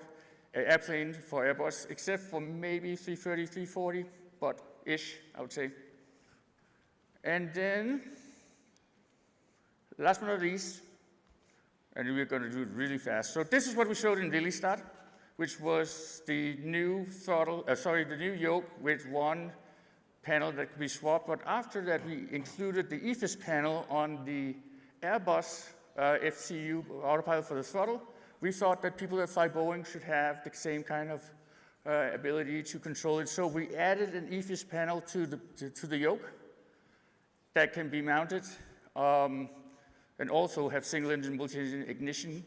But that way you can, here you got it in your Boeing setup. So you can see on the left you have your EFIS panel that will be right adjacent to the MCP for Boeing. And on the left side, you will have your lower DI and multifunction panel controls for your avionics for 737. But just like with everything else, we offer support to the small businesses, small vendors, and that makes custom modules, so they'll be able to make custom modules for specific aircrafts for this too. And then let's not forget the other features. 50% more travel, 16 times the resolution, Hall fixed sensors, quick release, shaft or yoke handle, auto configuration, just like in the throttle, and then, the most importantly, ambient light, because who doesn't need that? Last but not least. All right, sorry, we are out of time. All right, this is the last thing, X-ray. I'm sorry, that's gonna be it. So, if you wanna see about this X-ray that I don't know what it's gonna be, you're gonna have to go find the booth, because there's only so much we can fit in this amount of time. So, thank you so much, Nikki. Appreciate you coming back to the show. It's awesome as always. All right, Xbox as well, so thanks, Nikki. All right, we're about to go into another break here real fast. I want to take this opportunity really fast, though, before we go to break.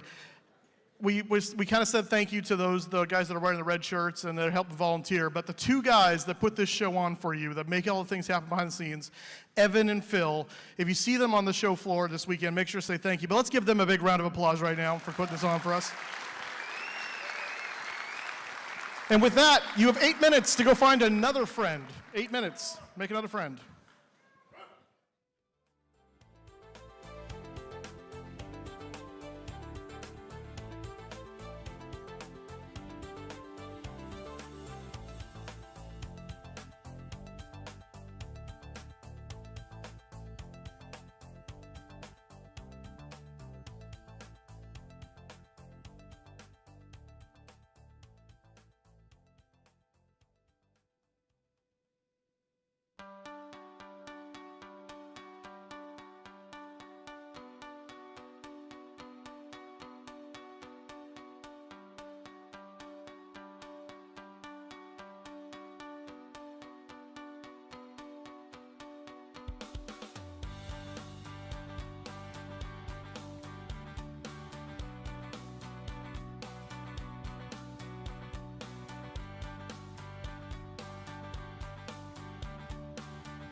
There we go, looking to the right.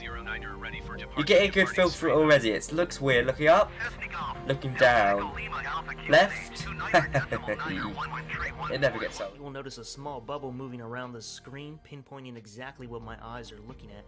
And I was very surprised with how accurate it is, as I was able to record my eye tracking a single car driving down the road as I fly. It changes the simming experience drastically. It is, one of the single biggest changes I've had to my simming in terms of hardware. It is fantastic. We're in a dark room now with sunglasses on, and it's still working absolutely perfectly. So there you go. That's the Tobii Eye Tracker 5.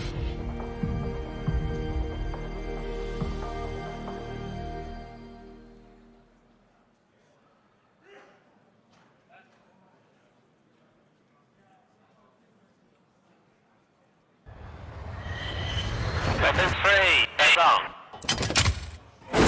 Charlie, you're going to break right. Enter your second cock. Turn gate, 1 out. 1 out. Faster.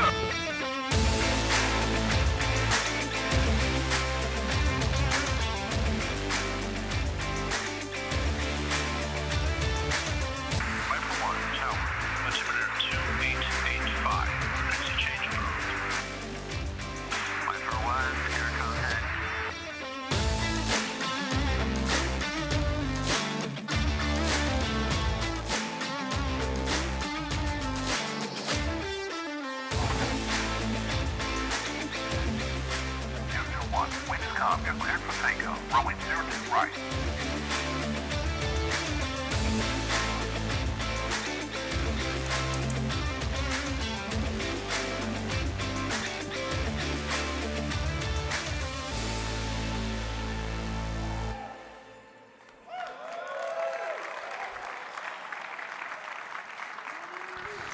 Thank you. Well, hello everyone. My name is Tony, and I'm the product design consultant for WingWing. Thank you. It is a real pleasure to be here today to share our progress and our vision with the fellow aviators. Time flies. I'm excited to reconnect with some familiar faces from last year in Vegas. And to those who join us for the first time, welcome, and thank you for being part of the FS Expo 2025. And being a part of our legacy. A bit for myself, I began involving flight simulation when I was 16, and 19 years later, I'm still in this areas, and I'm the fortunate enough ones, or the lucky few, be able to involve in the real airline business. So I'm currently flying the Boeing 737 for one of the U.S. major airlines here. Yeah. Thank you. Yeah, so for those who may have not heard us before, WingWing is a hardware company, and the focusing on bringing the professional level of a training device to the consumer market. Now, last year, we turned our vision into realities and share our product in the communities to showcase what we do best. Since then, we have received a wealth of feedbacks from bush pilots, airline operators, and combat veterans, and we have received a lot of suggestions, constructive critiques, and all those great feedbacks. So, on behalf of a WingWing team member, thank you for supporting us throughout our journey. Thank you.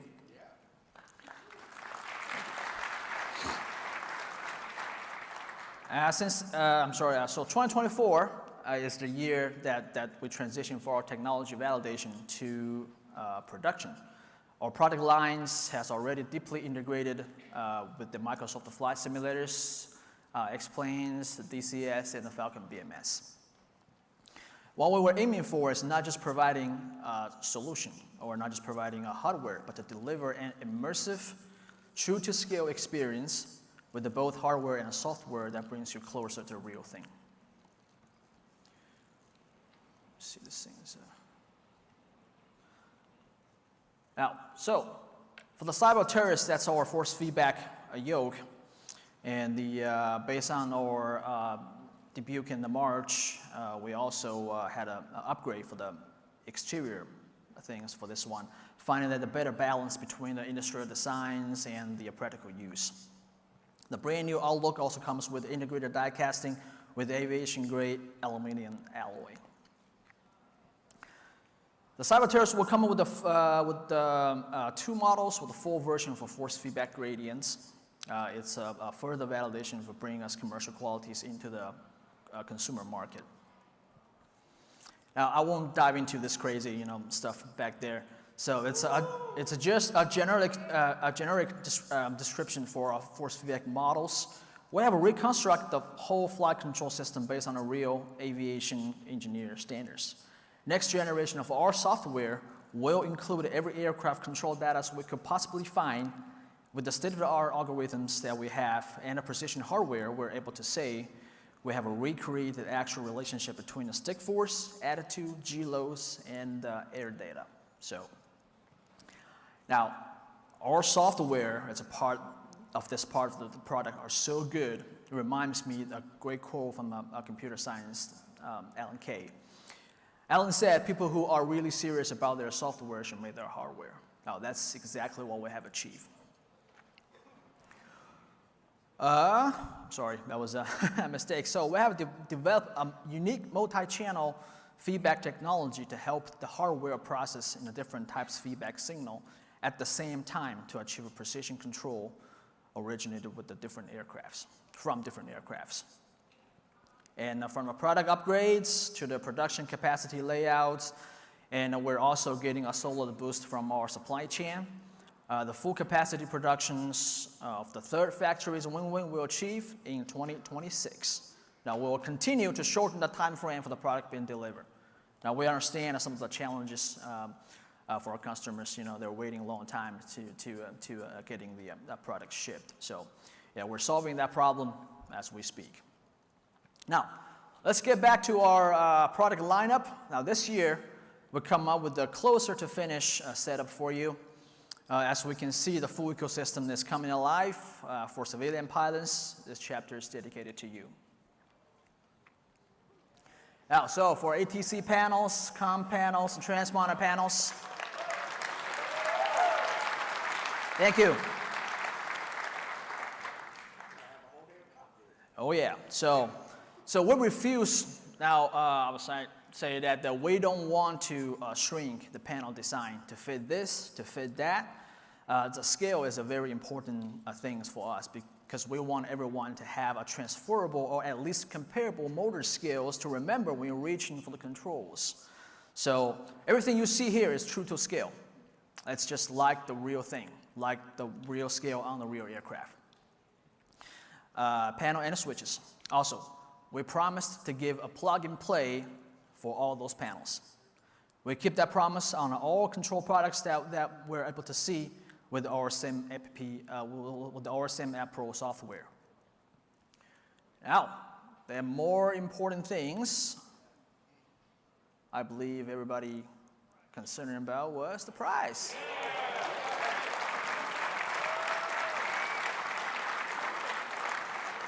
I used to say, yeah, how about that? So how about that?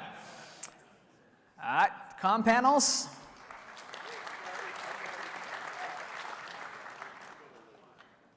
Now, transponder.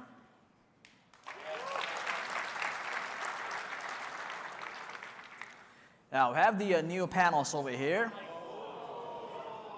As we'll see, landing gears, all the clocks over here. It's a full structure design and a metal landing gear lever available in two configurations, full or compact. So take your pick. Yeah. Also, SIM App Pro plug and play.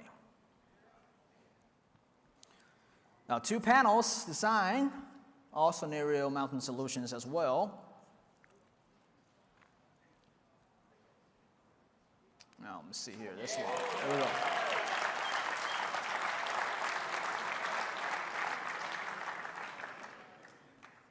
All right, ECAM. So, this thing. Oh, that's a very bold statement.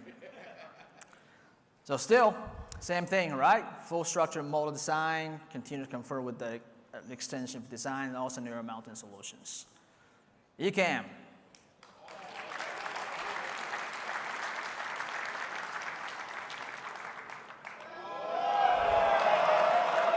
There we go. Full structure model design, authentically realistic for the aircraft control fields. Now, all-in-one design. You can put it with the all things on the setup with just 5 structure with the support structures. 5 of them, you will have everything set up, no problem. Here we go.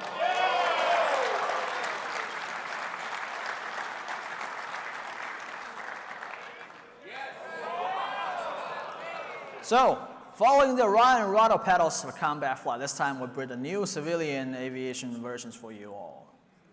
If we compare the ways of interaction, the combat version steps via the arch with the 30 degrees travel of your toe. Airline versions control with the heels at 15 degrees your toe. So, all that said, pressure point on the pressure point on the pedals for your foot and its anchor point of the rod will exactly replicate for the real rudder pedals deflections on the aircraft. Same as the travel range for the pedals when you step down. So, and it's a new design, high strength metal skeleton design, always built to last. You ready? Yes. Here we go.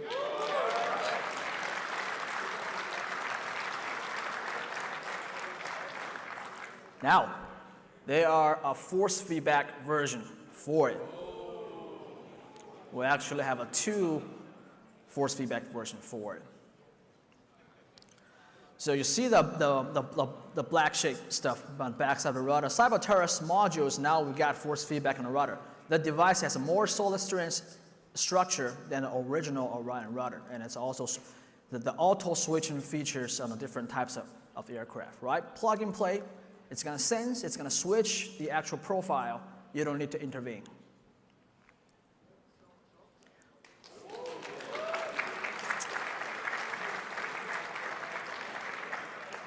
Oh. No.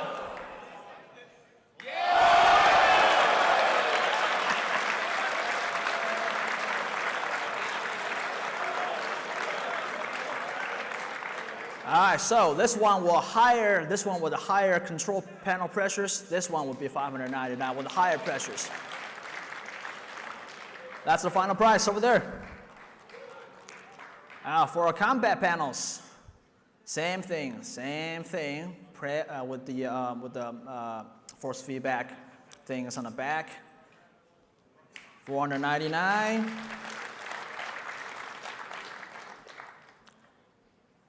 $599.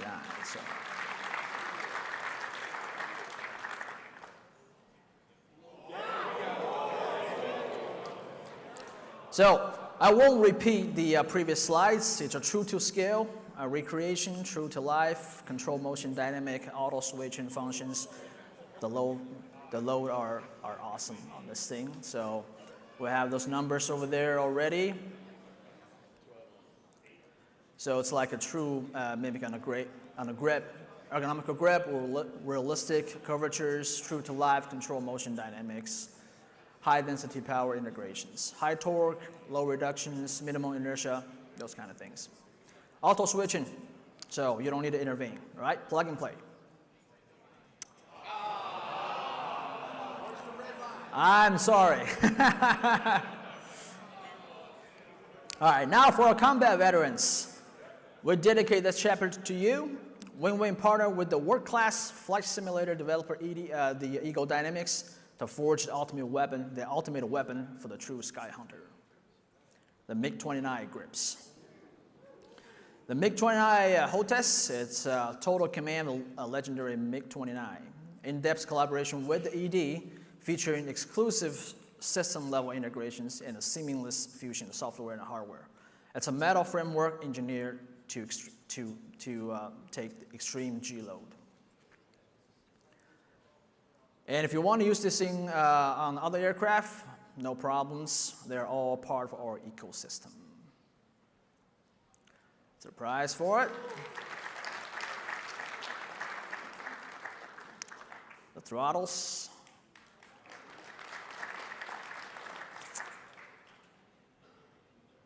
Now, the MiG-29 hardware is our focus right now for a little while, on this side of the business.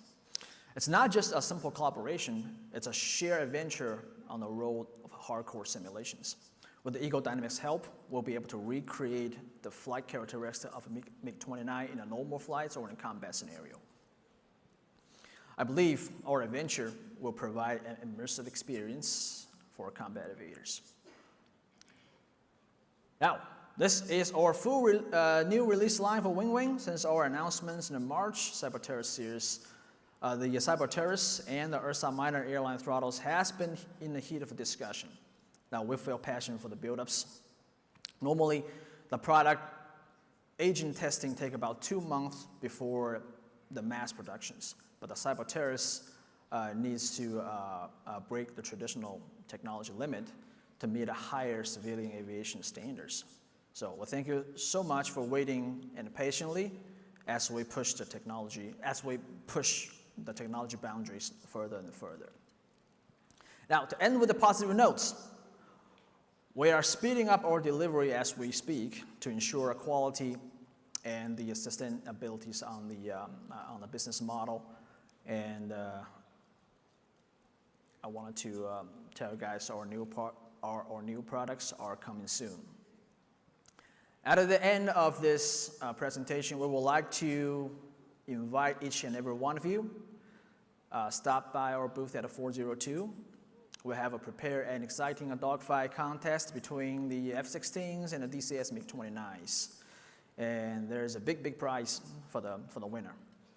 Or you can hop in our two-pilot cockpit to experience our products downstairs.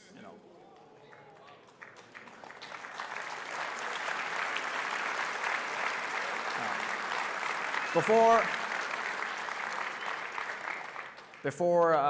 we're closing out, so in the past year, more and more pilots have joined us.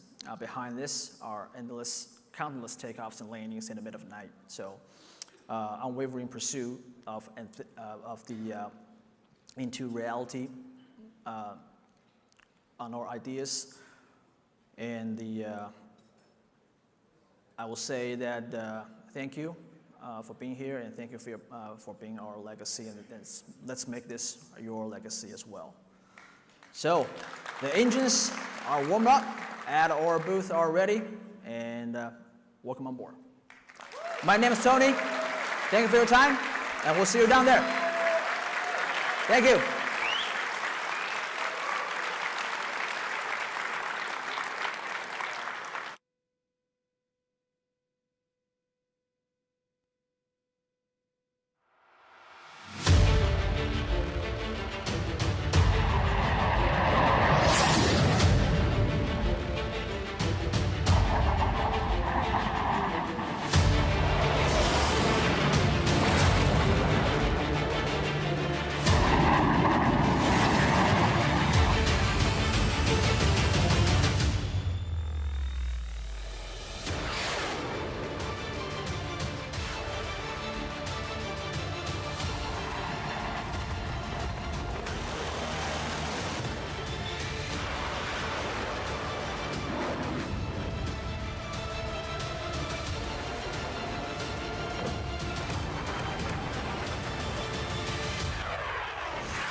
Hey folks, how's everybody doing today?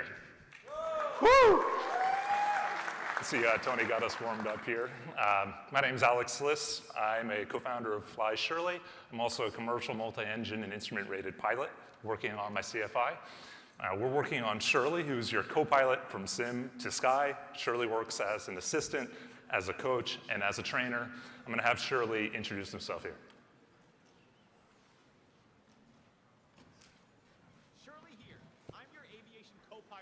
Here, get the audio on here I'll back it up. First, let's see how. Okay. Shirley here. I'm your aviation co-pilot, assistant, and coach, helping you bridge your flying from sim to sky. First, let's see how easy it is to get connected. I live directly in your browser, and connection to the sim can be made with just a single click. Let's see now. Tune the physics. Now let's see if you can tune the flying. Ready when you are. Hey, Shirley, you sound like somebody we in the audience all know. Ha, you caught me. I do sound like Austin Meyer, but don't tell X-Plane's creator or he might get jealous. Standing by in the Lancair Evolution when you're ready to connect. All right, I'm ready to connect to the sim. I'm gonna connect it for you right now. That was a word. Connected and standing by at Burlington International. I see we're on the ramp in the Evolution turbine. Brake set. Let me know what you'd like to do. All right, let's do a intersection departure here. Can you actually configure the flaps and the lights, and what else do we need to get going here? Now, I've got a view from the co-pilot seat. Setting up for departure. Flaps to take off, taxi and strobes on. Don't forget your flows, and the ITT will be our friend today. All right, flaps are good, fuel is good, trim is good, the lights are on. We're looking, and we'll take action. I'll let you control the gear once we get airborne. What's rotation speed? With the Evolution's customized profile, I know rotation speed is 77 knots. Also, I can navigate to almost any airport in the world. All righty, here we go. And at 10,000 plus training-ready airports, I can give you precise guidance down to the runway. Plus, finally know what the closest runway is. You're almost there. Landing lights on for departure. For training, I could also put you in the pattern or on a 5-mile final, schedule failures, or manage the autopilot. And Shirley, can you set 12, midnight Zulu? And configuring conditions is a snap. Time set to midnight Zulu. Want me to bring that gear up for you? Yes, please, 2300 Zulu. Gear coming up, time set to 2300 Z. Looking good on that climb out. All right, so last year, thanks. Shirley's a lot of fun. We added a ton of capabilities since last year. Last year, we actually launched at FS Expo. However, if anybody remembered it last year, it was maybe not very much more than just flying with ChatGPT talking to you. Shirley kind of barely paid attention to what was going on in the flight, although it could kind of cosplay that fairly well. We've done a lot of work in the last year to get some better product ready for you. And just to begin with, we started with some remarkably basic fixes. Shirley used to say asterisk all the time. We also introduced a challenge format. It's a kind of an open format that allowed you to build your own challenges and let other people go through them. And then we offered an initial private pilot training course directly inside of Shirley. Then we released a 1.14, which allowed Shirley to finally pay attention to what was going on inside the cockpit, as well as do things like configure radios and brakes and things like that. And then we introduced aircraft profiles. With aircraft profiles, it was finally adaptable to the specific airplane that you were flying in, whether that was the Beta VTOL aircraft in X-Plane or whether that was Austin's Lancair Evolution turbine.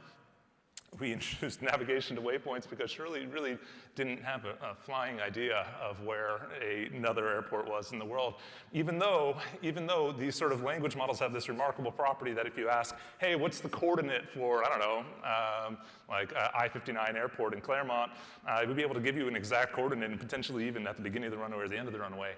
We relied on that for a long time. We introduced a new voice system where Shirley wouldn't any longer need to have the last word we're speaking. It allowed us to introduce a vampire voice for Halloween, and it allowed us to bring Austin Meyer's voice into the system as well. A SIM data system allowed us to formalize how data got into the SIM and start to open up the actual protocol that the SIM could connect to directly using WebSockets. And we'll talk a little bit about that and the open protocols and things like that in a little bit later that I encourage folks to take a look at. Due to some loving feedback by Swiss001, we introduced something called assistant mode, which definitely made it so that if you were talking to Shirley, Shirley wouldn't respond unless you actually said Shirley's name. That was a major takeaway from that video if anybody else saw that. We introduced some training features. So we introduced failures for pilot training. So Shirley would be able to fail your engine at a particular airspeed or altitude or something like that. Proactive Shirley, so if you stalled your airplane, Shirley would say, hey, you're stalling your airplane, or if you landed, Shirley would be like, oh, welcome back to planet Earth. All right, take a look at this picture. This is a real picture shown by an actual pilot, a helicopter pilot, who followed Shirley's precise directions and was able to have a very irregular pattern as a result of that. Yeah, it's not the best work by Shirley, actually, in this circumstance. So we introduced traffic pattern directions, a system in order to manage that. We introduced an autopilot and sim control system. So you could actually configure the weather, ask Shirley to configure the weather exactly how you want, engage the autopilot, pause the sim. There's a bunch of features in X-Plane and other sims that are hard to access, like freezing your position over the ground, pausing the sim, giving you a little bit more time if you don't have an amazing setup like the ones that Tony and others are selling, to be able to make the most of your sim and bring some structure to your flying and make the most out of the instrument flying or the other sort of conditions that you'd like to bring about inside the cockpit. All right, here's another customer note. Let's read that. So it said, Shirley kept thinking it's runway 30 when it was really 21. And then I told her that it was 21, it updated all the headings, but still had no idea where the runway was. And once, even though she told me to do a left-hand side pattern, she gave me a heading in the opposite direction. All right, so, a lot of these, the good news is that a lot of these problems are solved for you. We have an airport database and enhanced position awareness, so Shirley knows where the airport is and can find other airports, knows your position on the runway. You wouldn't think login is that big of a deal, but it was for us because, prior to a certain point a couple months ago, you would have been able to use Shirley without paying if you were able to do it in a clever way. And we improved our challenge system, so now it used to be that Shirley would have to bring you to the next phase of the challenge. The challenge is broken up by phases, and so Shirley would have to bring you to the next phase. But now we have a system that then is on the side looking at your overall state of your flight and is able to bring you to that next phase of the challenge. And that adds a lot. With an enhanced autopilot system and custom aircraft profiles, in this particular release, we allowed Shirley to bring you to a particular point in the pattern. You can put yourself on like a 7-mile final for any particular airport that you want to go on. It really helps with the pilot training. Separate from that, we started kind of doing this example. It's this test, more or less, which is, all right, if Shirley can fly the airplane, all by him or herself, then they'd be able to teach other people how to fly. And so we gave Shirley full control of the autopilot through the challenge system and said, hey, bring us to this other airport, try to land. We did a live stream of that. It went terribly. Shirley did a really bad job at that, but it's a benchmark that we're going to be doing in order to improve Shirley long term. And we just released an advanced queuing system. So sometimes, Shirley has something to say, but there's a really dynamic environment. And so not only do we have more of a rock-solid voice system, but now we have this foundation for Shirley interrupting you, even if you're speaking, to talk about something critical. All right, so the systems, here are some of the systems that we talked about here and introduced this year. But these are actually open platform systems. And so, when I say open platform, we are publishing our specifications for these aircraft profiles and challenges and sim data using WebSockets directly on our GitHub as well as on our website. In particular, I just want to talk for one moment about the WebSocket technology. So with WebSocket technology, you can build a application right in the browser that is a plugin for your simulator. And I think that's really powerful because that allows you to be able to use all these really fancy web development technologies and bring it right in the browser.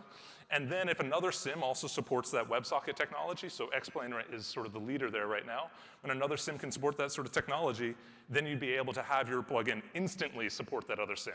And I think that's really the value of these sort of standardized protocols for sim data. This is just an example of an ICD, and we put a bunch of effort into it. I think it's pretty good. One thing that sim manufacturers can do in order to, can do is they can support WebSockets, and then they'd be able to support a lot of different sims. But if sim manufacturers also kind of bring these sort of tablets into the cockpit that are able to display web browsers, that's really another powerful thing that helps move this technology, not just ours, but all plugin makers, especially in an era of vibe coding. So who is Shirley? Of course, I'm here with my co-founder, Jack. I really appreciate him. But also Shirley is many of you here in the audience, and we couldn't be more thankful for the contributions of the community. So, we've got Michael, 8033 Foxtrot.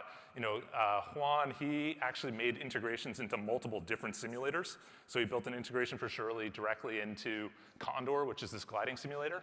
And Frank with Virtual Aviation Aviator has just been such a supporter from the very beginning. We couldn't be more thankful for that. Let's talk a little bit about our flight path. We've got logbooks and ATC support. We'd love Shirley to be able to end up in the cockpit to help make flying safer. We're starting in sim and we're building our way over to flight. It's important for us to do it responsibly, which is why we're starting with flight simulators. We're bringing a version of Shirley which actually is getting better over time. So we started building our own versions of Shirley, which is its own language model like ChatGPT. And we've released that, and we're releasing that as part of assistant mode, which is a faster responding, but is also going to get better over time as we get feedback from our users. Eventually, make it in flight. Training is a big emphasis for us, and so if you are looking at how to train folks how to fly airplanes, custom curriculum is very easy for us to make using the challenge format. We're teaching Shirley to basically learn how to teach others. Basically, you teach Shirley, and Shirley can teach other people. We do control highlighting now. You can see that this weekend. Hello, everyone. Hey, Evan, note. Phil, and Alex. My name's Chris, and I'm the flight simulation lead here at Sporty's Pilot Shop. For over 60 years, Sporty's has been training and educating pilots as they progress through the different stages of learning to fly. And about a year ago, I started flying with Shirley and collaborating with Alex on a couple ideas we could deploy for our distinct customer groups. By combining the Shirley AI Flight Coach with the training content in our Learn to Fly course, online ground school, we're creating a pipeline for new interactive training content powered by AI. Eventually, we'll be able to provide an interactive maneuver briefing, in-flight assistance, and a detailed debriefing of how the user performed. We're in the middle of our development process, but we're thrilled to be collaborating on a product to help pilots prepare for their lessons while allowing any sim lover to train like a pilot. We're excited to share this with everyone, and I can't wait to talk more about it. I'm sure Alex will be able to answer any further questions, and I hope everyone has a great Flight Sim Expo. So we couldn't be more thankful to Sporty's for that kind of collaboration relationship where we'll be launching training content with Shirley. You'll hear more about that from later this year, and Shirley will be available on the Sporty's web shop in the coming weeks. This weekend, we're on site with Beta Technologies. I used to lead the flight simulation team over there at Beta. It's now Vincent. Vincent's at the booth with us this weekend. He brought a couple sims down, including a full motion, or including a partial motion VR seat. And you'll be able to try that Beta 250 training challenge with Shirley teaching you how to fly this weekend. At Oshkosh, we're going to be at the MN.DOT booth teaching people about electric aviation through Shirley. And at home, if you're at home, then there's always a 1-week free trial of Shirley. So please go give it a try. And so, I couldn't be more thrilled on a personal note to be here with all of you. Being part of this community is such a dream.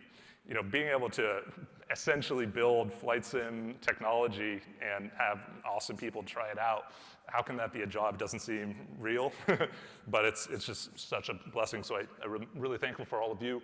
I hope you'll give Shirley a try. You're AI co-pilot for Sim the Sky, and stop by a booth this weekend. Safe flying.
Hey guys, welcome to Providence.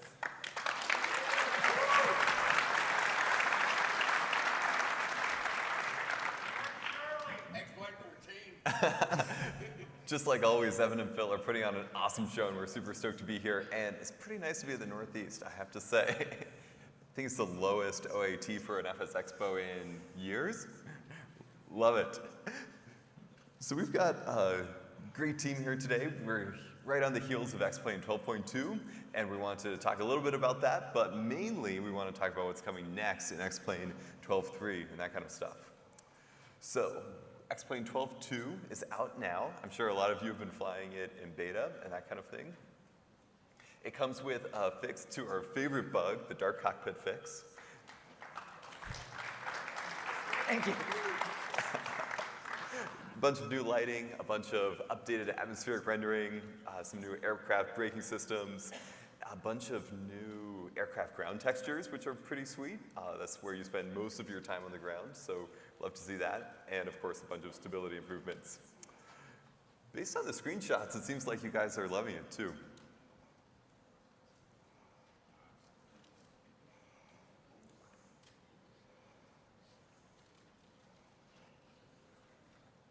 I think the helicopter one might be my favorite. All right, so Alex, you run the art team. Do you want to talk about the Gateway asset update? Yes, so we are always doing new assets for the Gateway, and sometimes we don't know what to make. So we asked you guys, and we've gotten a whole bunch of requests, and we put everything out to a vote, and we have started on the list. Now, also upcoming, you'll see the Zermatt heliport in just a second, but this is kind of the list that the community came up with, and all of the blue circles are things that we are actively working on. Some are done, some are in progress, but let's give a quick little rundown. We've got fire trucks, emergency vehicles, police cars. Here's some up close. Some police cars, construction vehicles, because whose airport isn't always under construction? True story. More. And we've also got more ramp lighting options for you. We've got a great new scenery artist who's been doing a whole bunch of stuff for us. Who is that new scenery artist? Justin. How else might they know him? What was his thing? Mr. X. Mr. X. Yes, Mr. X works for us. And we've got some new ground assets too. You can add the compass roses to your ramps. We've got more colors, more labels, and all sorts of things. And then Peter, our scenery magician, has been working on hangers and a whole bunch of other things. This is just a small subset. There's about 600 combinations you can make with these parts, and there's even more. And then a couple screenshots of Zermatt. Cristiano, one of our scenery artists, has been working on this for a little while. It's a nice little Swiss Alpine heliport. And I'm going to hand it to Philip. All right. Go for it. So what you see here is now not only in the A330, but in all of our default aircraft. So what you see here is what I think the most advanced weather radar ever shipped in a flight simulator. We're shipping it with an API for the third parties to use it, and we're shipping it along with another set of enhancements for our A330 and a bunch of enhancements to the G1000, including synthetic vision. So the weather radar is completely GPU based, and it's based on the clouds you see out the window, because the GPU knows where to draw those clouds. So the weather radar is just a different shader on your GPU that looks through the clouds and simulates them for the radar. So the radar physics live on the GPU, they don't tax your CPU. And the radar also gets a ground map from which it can generate radar ground reflections. And the radar return is based on how steep and how rough the ground is on the ground normals. So what you see here is in the A330, see down there, manual tilt, 0.3 degrees. Yes, you can control the tilt. We have it integrated into the G1000. You can calculate you can change the tilt in the sector scan. This is something that I don't think anyone else has ever done. You can do a side scan and see the weather radar doing this as in addition to this. So you can take a vertical slice through a cloud. So all those controls you see, why does it, oh sorry. All those controls you see on the traditional panel, all of these are simulated. You can control the gain, you can control the tilt, you can control the ground clutter. And all these controls are available for third parties as well. So all the sector scan and auto tilt functions that you get in the default plane, the third parties can access them. So, and it requires some skill to read it. So what you see here, can you make out what is a ground, what is a cloud? So with the laser pointer over here, that's a cloud, but those are ground returns. So we are in Aspen here and we're looking at the mountains. So don't fly into the mountains and try to avoid the red part of the cloud as well. So some airplanes come with more modern controls that buffer the radar return. So instead of getting an up and down tilt, they maintain a buffer of altitudes and you select, oh, the altitude I want to fly at, what does the weather look like there? And we support this type of control too. And then it classifies the weather as threatening, or whether it's just not where you're flying, then it's non-threatening. We have predictive wind shear, so that is turned on, and when you are about to fly into a microburst, it gives you the correct alert, like wind shear ahead, go around, and then you get this display here, and then you need to go around for wind shear. All the default planes in X-Plane that have a weather radar have it out of the box now, and our Baron is our demonstrator for the third party. We have two new APIs for third parties. One to interact with the weather, not for making radars, but for setting the weather and getting the weather more granularly in X-Plane. And we have a special new API that exposes the radar map for third parties, which they can use to make their own radars that don't have to look like ours. And we ship this as a plugin. It comes in our default Baron, but it's an open source plugin that third-party developers can use to make their own radar. All right, and on the, thank you.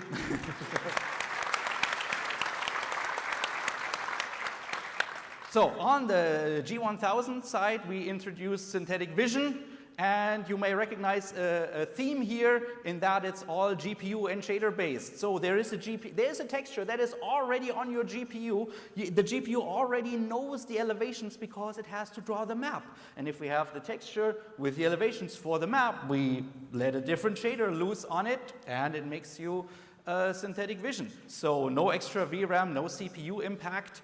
It displays terrain, water, the airports, obstacles, pathways for your navigation, and it gives traffic alerts. So this is what it looks like while you're using it. So you see a real forest of obstacles back there.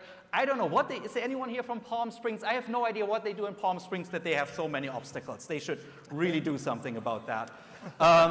So this is what it looks like when you encounter like AI traffic, but it's the same whether it's VATSIM, IVEO, or Pilot Edge. The traffic shows up there. This is a big obstacle. Yeah, please don't fly into that. You might not like the result.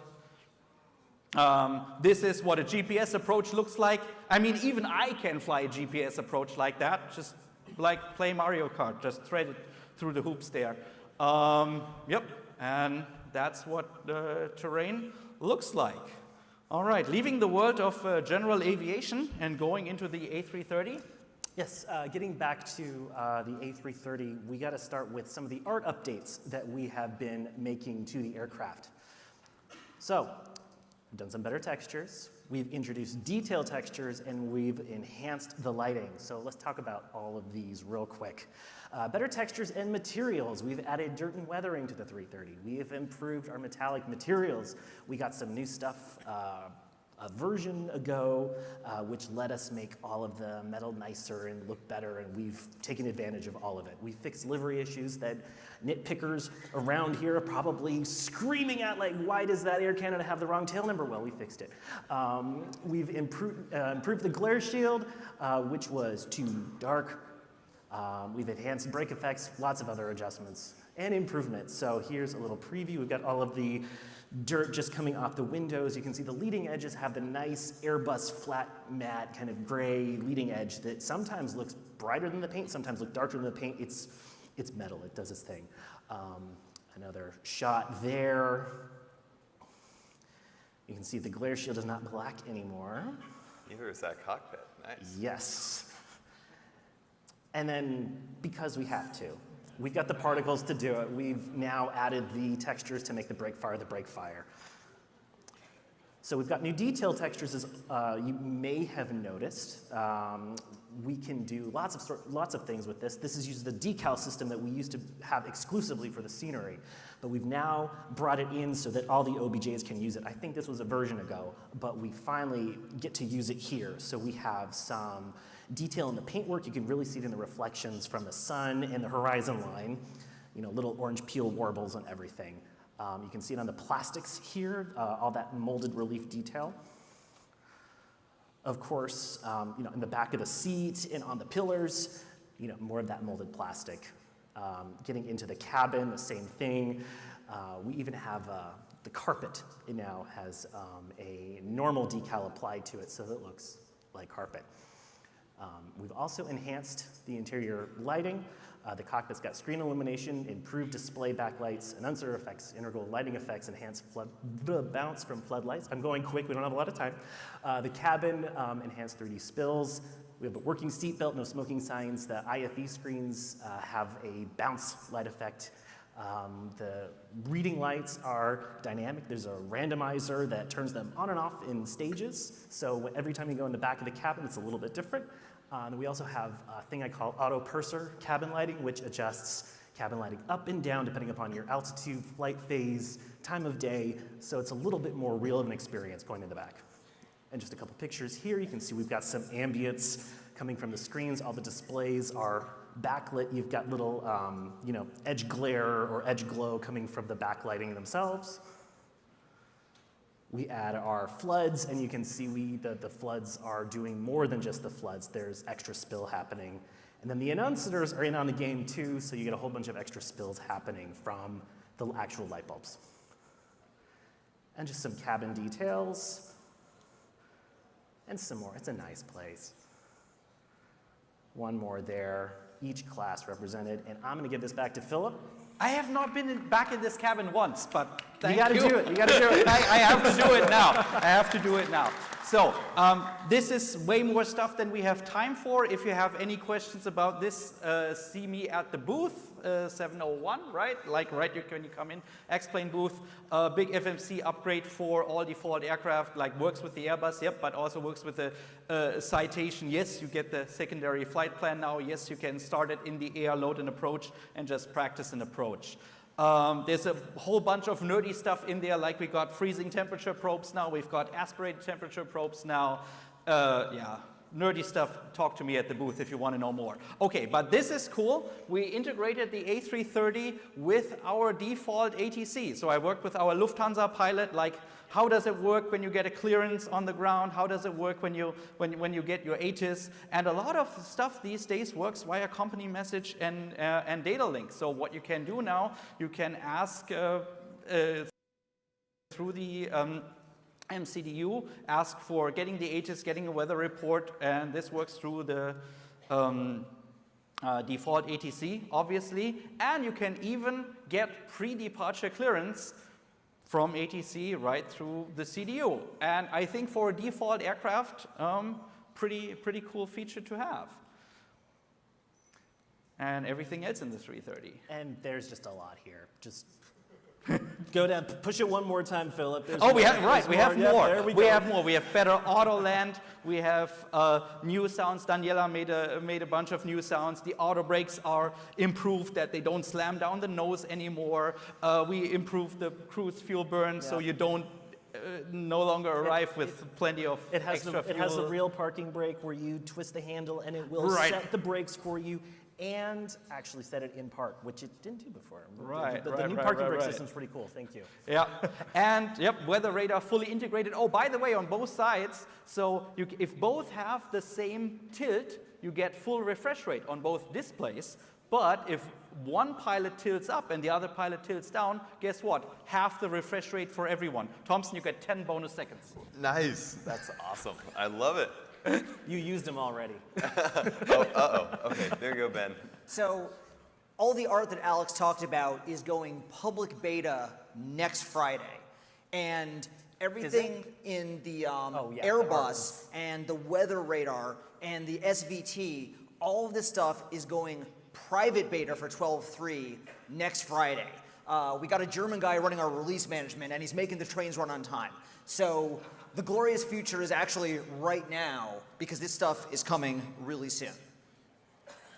I want to tease you for 1 second about stuff that's going on in the lab right now. After 12.3, we're doing a bunch of stuff for performance. And one of the things we hear about a lot is use more of my CPU cores. We've made real progress on that. We have a new job system that is shipping in 12.3. It's going to run the AI aircraft, it's going to run the texture paging, and Pavel's new network sync. It's multi-core from day one. And in the lab, we have rendering running on multi-core. And this makes rendering run faster. Finally, that big block of rendering code that's bogging down your CPU, we can cut it up, we can use more cores to go faster. And this is something that we can keep on working on. We can keep finding what makes X-Plane slower, use more cores, get it in the job system, and keep going faster. Did you forget the number, Ben? That's a pretty exciting number. We've seen 30% FIPS improvements at Frankfurt, which is one of our, oh my God, test cases. We also have some promising GPU optimizations coming. We found ways to be more efficient with the GPU for cloud rendering and for night lighting, which are both really expensive on the GPU. And we think we found a way to cut down the amount of work we're doing on the runway weather effects, which is important for users running in 4K. One last area of optimization is VRAM. We're starting to use the virtual memory system on the GPU, and that means we can page on faster, we can page off faster, we're less likely to run out of memory and crash, and we can even optimize VRAM by paging out parts of the texture that don't contain anything that's actually useful. All right, so last but not least, we are still working on the X-Plane store. We've made really big headway on the X-Plane identity system, which allows you to use a login username and password instead of a long X-Plane key. So that's definitely making life better for a lot of people. On the back end, we're also integrating payments and everything into our shopping cart experience. So we expect to have a lot more to share later this year. When is it coming? All right, public beta next Friday for 12.2.1. That's all of the art stuff, right? Yes. Yep, and then private alpha, that'll be great, and perf as soon as we can. And Ben, do you think you're going to get any questions on that last bit? I don't think so. But yeah, if you do, you can stop by the booth and find Ben. Awesome. And then our last event of the thing to talk about is Austin asked me to make Friday night at Expo a little spicier. It's time for the rave. It's time we all do a rave. Everyone in here is going to do the rave. All right, so much to say. I guess I don't have enough time. So first of all, thank you, have 1 minute and so much. 42 I'm down to seconds. 1 minute. Thank you so much for all the work you've done. We've done so much more than this. It is ridiculous. We just had to go down to the absolute tiniest of bullet points here. And what really pisses me off, we have Daniela in South America doing sounds that would just, knock your ears off. We got Massimo in Italy doing airplanes you don't even know about yet. We got Jan doing airports. All these international people that were afraid to come here because they didn't want to get detained at the airport. Take the information for what it's worth. I find it frustrating. But we literally have a huge, about 30-40% of our team is international and we're afraid to show up. Information, there it is. Okay, now let's get back to having fun. So we're gonna have a rave tonight. Thompson, what's the club that it's at? The Salon Nightclub. It's a 5-minute walk from here. It's 5-minute walk, the Salon 8 p.m. Nightclub, 8 p.m. Yep. Most of I you will are be already spinning registered, music, so will which is great. Swiss Nick, and we're gonna have some fun visuals up on the screen. No rave is a rave without visuals, and we're gonna do something just a little bit different than I've ever seen at a rave before. So everybody's welcome. The Salon at 8. Yep, I know All that are most welcome. of you are already registered, but if not, you can do that in RegFox, I think, Evan, or we'll take credit cards at the door. Oh, and if anyone is wondering, why is X-Plane holding a rave? Actually, coding explain used to be done in a rave-like environment, Exactly. so that's why. Right. I always code the techno, that's for sure. So this There is you going to be go. situation normal for me. All right, that was 81 slides. Thank you so much, you guys. Thank you.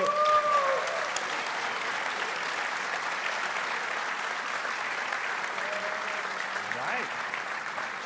See you tonight. Wait, hold on. We have All 5 right. seconds left. I'm We gonna have use 20 it. minutes left, it says now. Oh, we did it. Okay, I'm not sure that The happened. clock is a lie. Back away.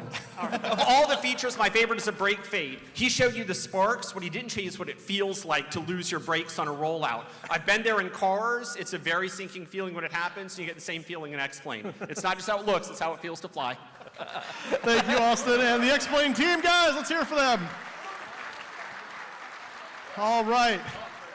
What a day. This has been a lot of announcements, a lot of reveals, and thank you guys for sticking around and seeing this. And this is the beginning, guys. The rest of the weekend remains up for the show floor. So we also have a couple things coming up right now today. So a reminder, we have the attendee welcome reception that's happening right after, they took my clicker. All right, you guys are gonna have to run in the back. The attendee welcome reception is happening right after the show here in the back here. Your drink tickets are in your little registration thing inside, so that's where your drink ticket is. If you are new to the Flight Sim Expo, if this is your first year, come find me over by the Field There Tavern Tower, and I'd love to just kind of connect with you guys and help you guys get to know each other. That's gonna be a lot of fun. Tomorrow, the show opens at 9 a.m. If you already have your badge, you do not need to wait in line. You don't need to go back to registration. You're already taken care of. Let me say that again. If you already have your badge, you're already registered, you're good. But please don't come a half an hour early. We want to avoid a crowd control issue. None of the exhibits are going anywhere. So please try not to come too much before like 8:55. Okay, I know everyone's got FOMO, want to be there right when it opens, but they're not going anywhere. You'll be fine. All right? Thirdly, we want to present to you this year, we're doing the Attendee Choice Award. So take your phone out right now and scan this QR code, and you're gonna vote on what was the best presentation of the day today. Now get your phones out because I'm not dismissing you for the reception until we have a number of people vote. So once you voted, please put your hand up or stand up or something so we know that you voted. But we need your votes. We're going to announce the winners on Sunday. While you're voting, reminder, if you signed up for the captain's dinner, that's going to be at 7 p.m. in the junior ballroom, which sounds adorable, by the way. There's probably a little pilot's room there too, but junior ballroom is going to be out to the right. That's going to be after the attendee reception. And then on Sunday, don't forget at 2:30, we're going to be announcing where the next show is for next year. Don't come ask me, I don't know, okay? All right, how many people have had a chance to vote? We need more than that. That's not a quorum. Let's go. Come on. Let's go. Keep it voting. Don't make me start telling like bad jokes up here or something. It's gonna be miserable.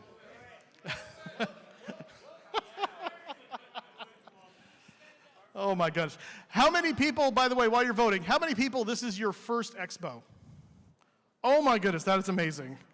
Wow, that is a lot of people for the first expo.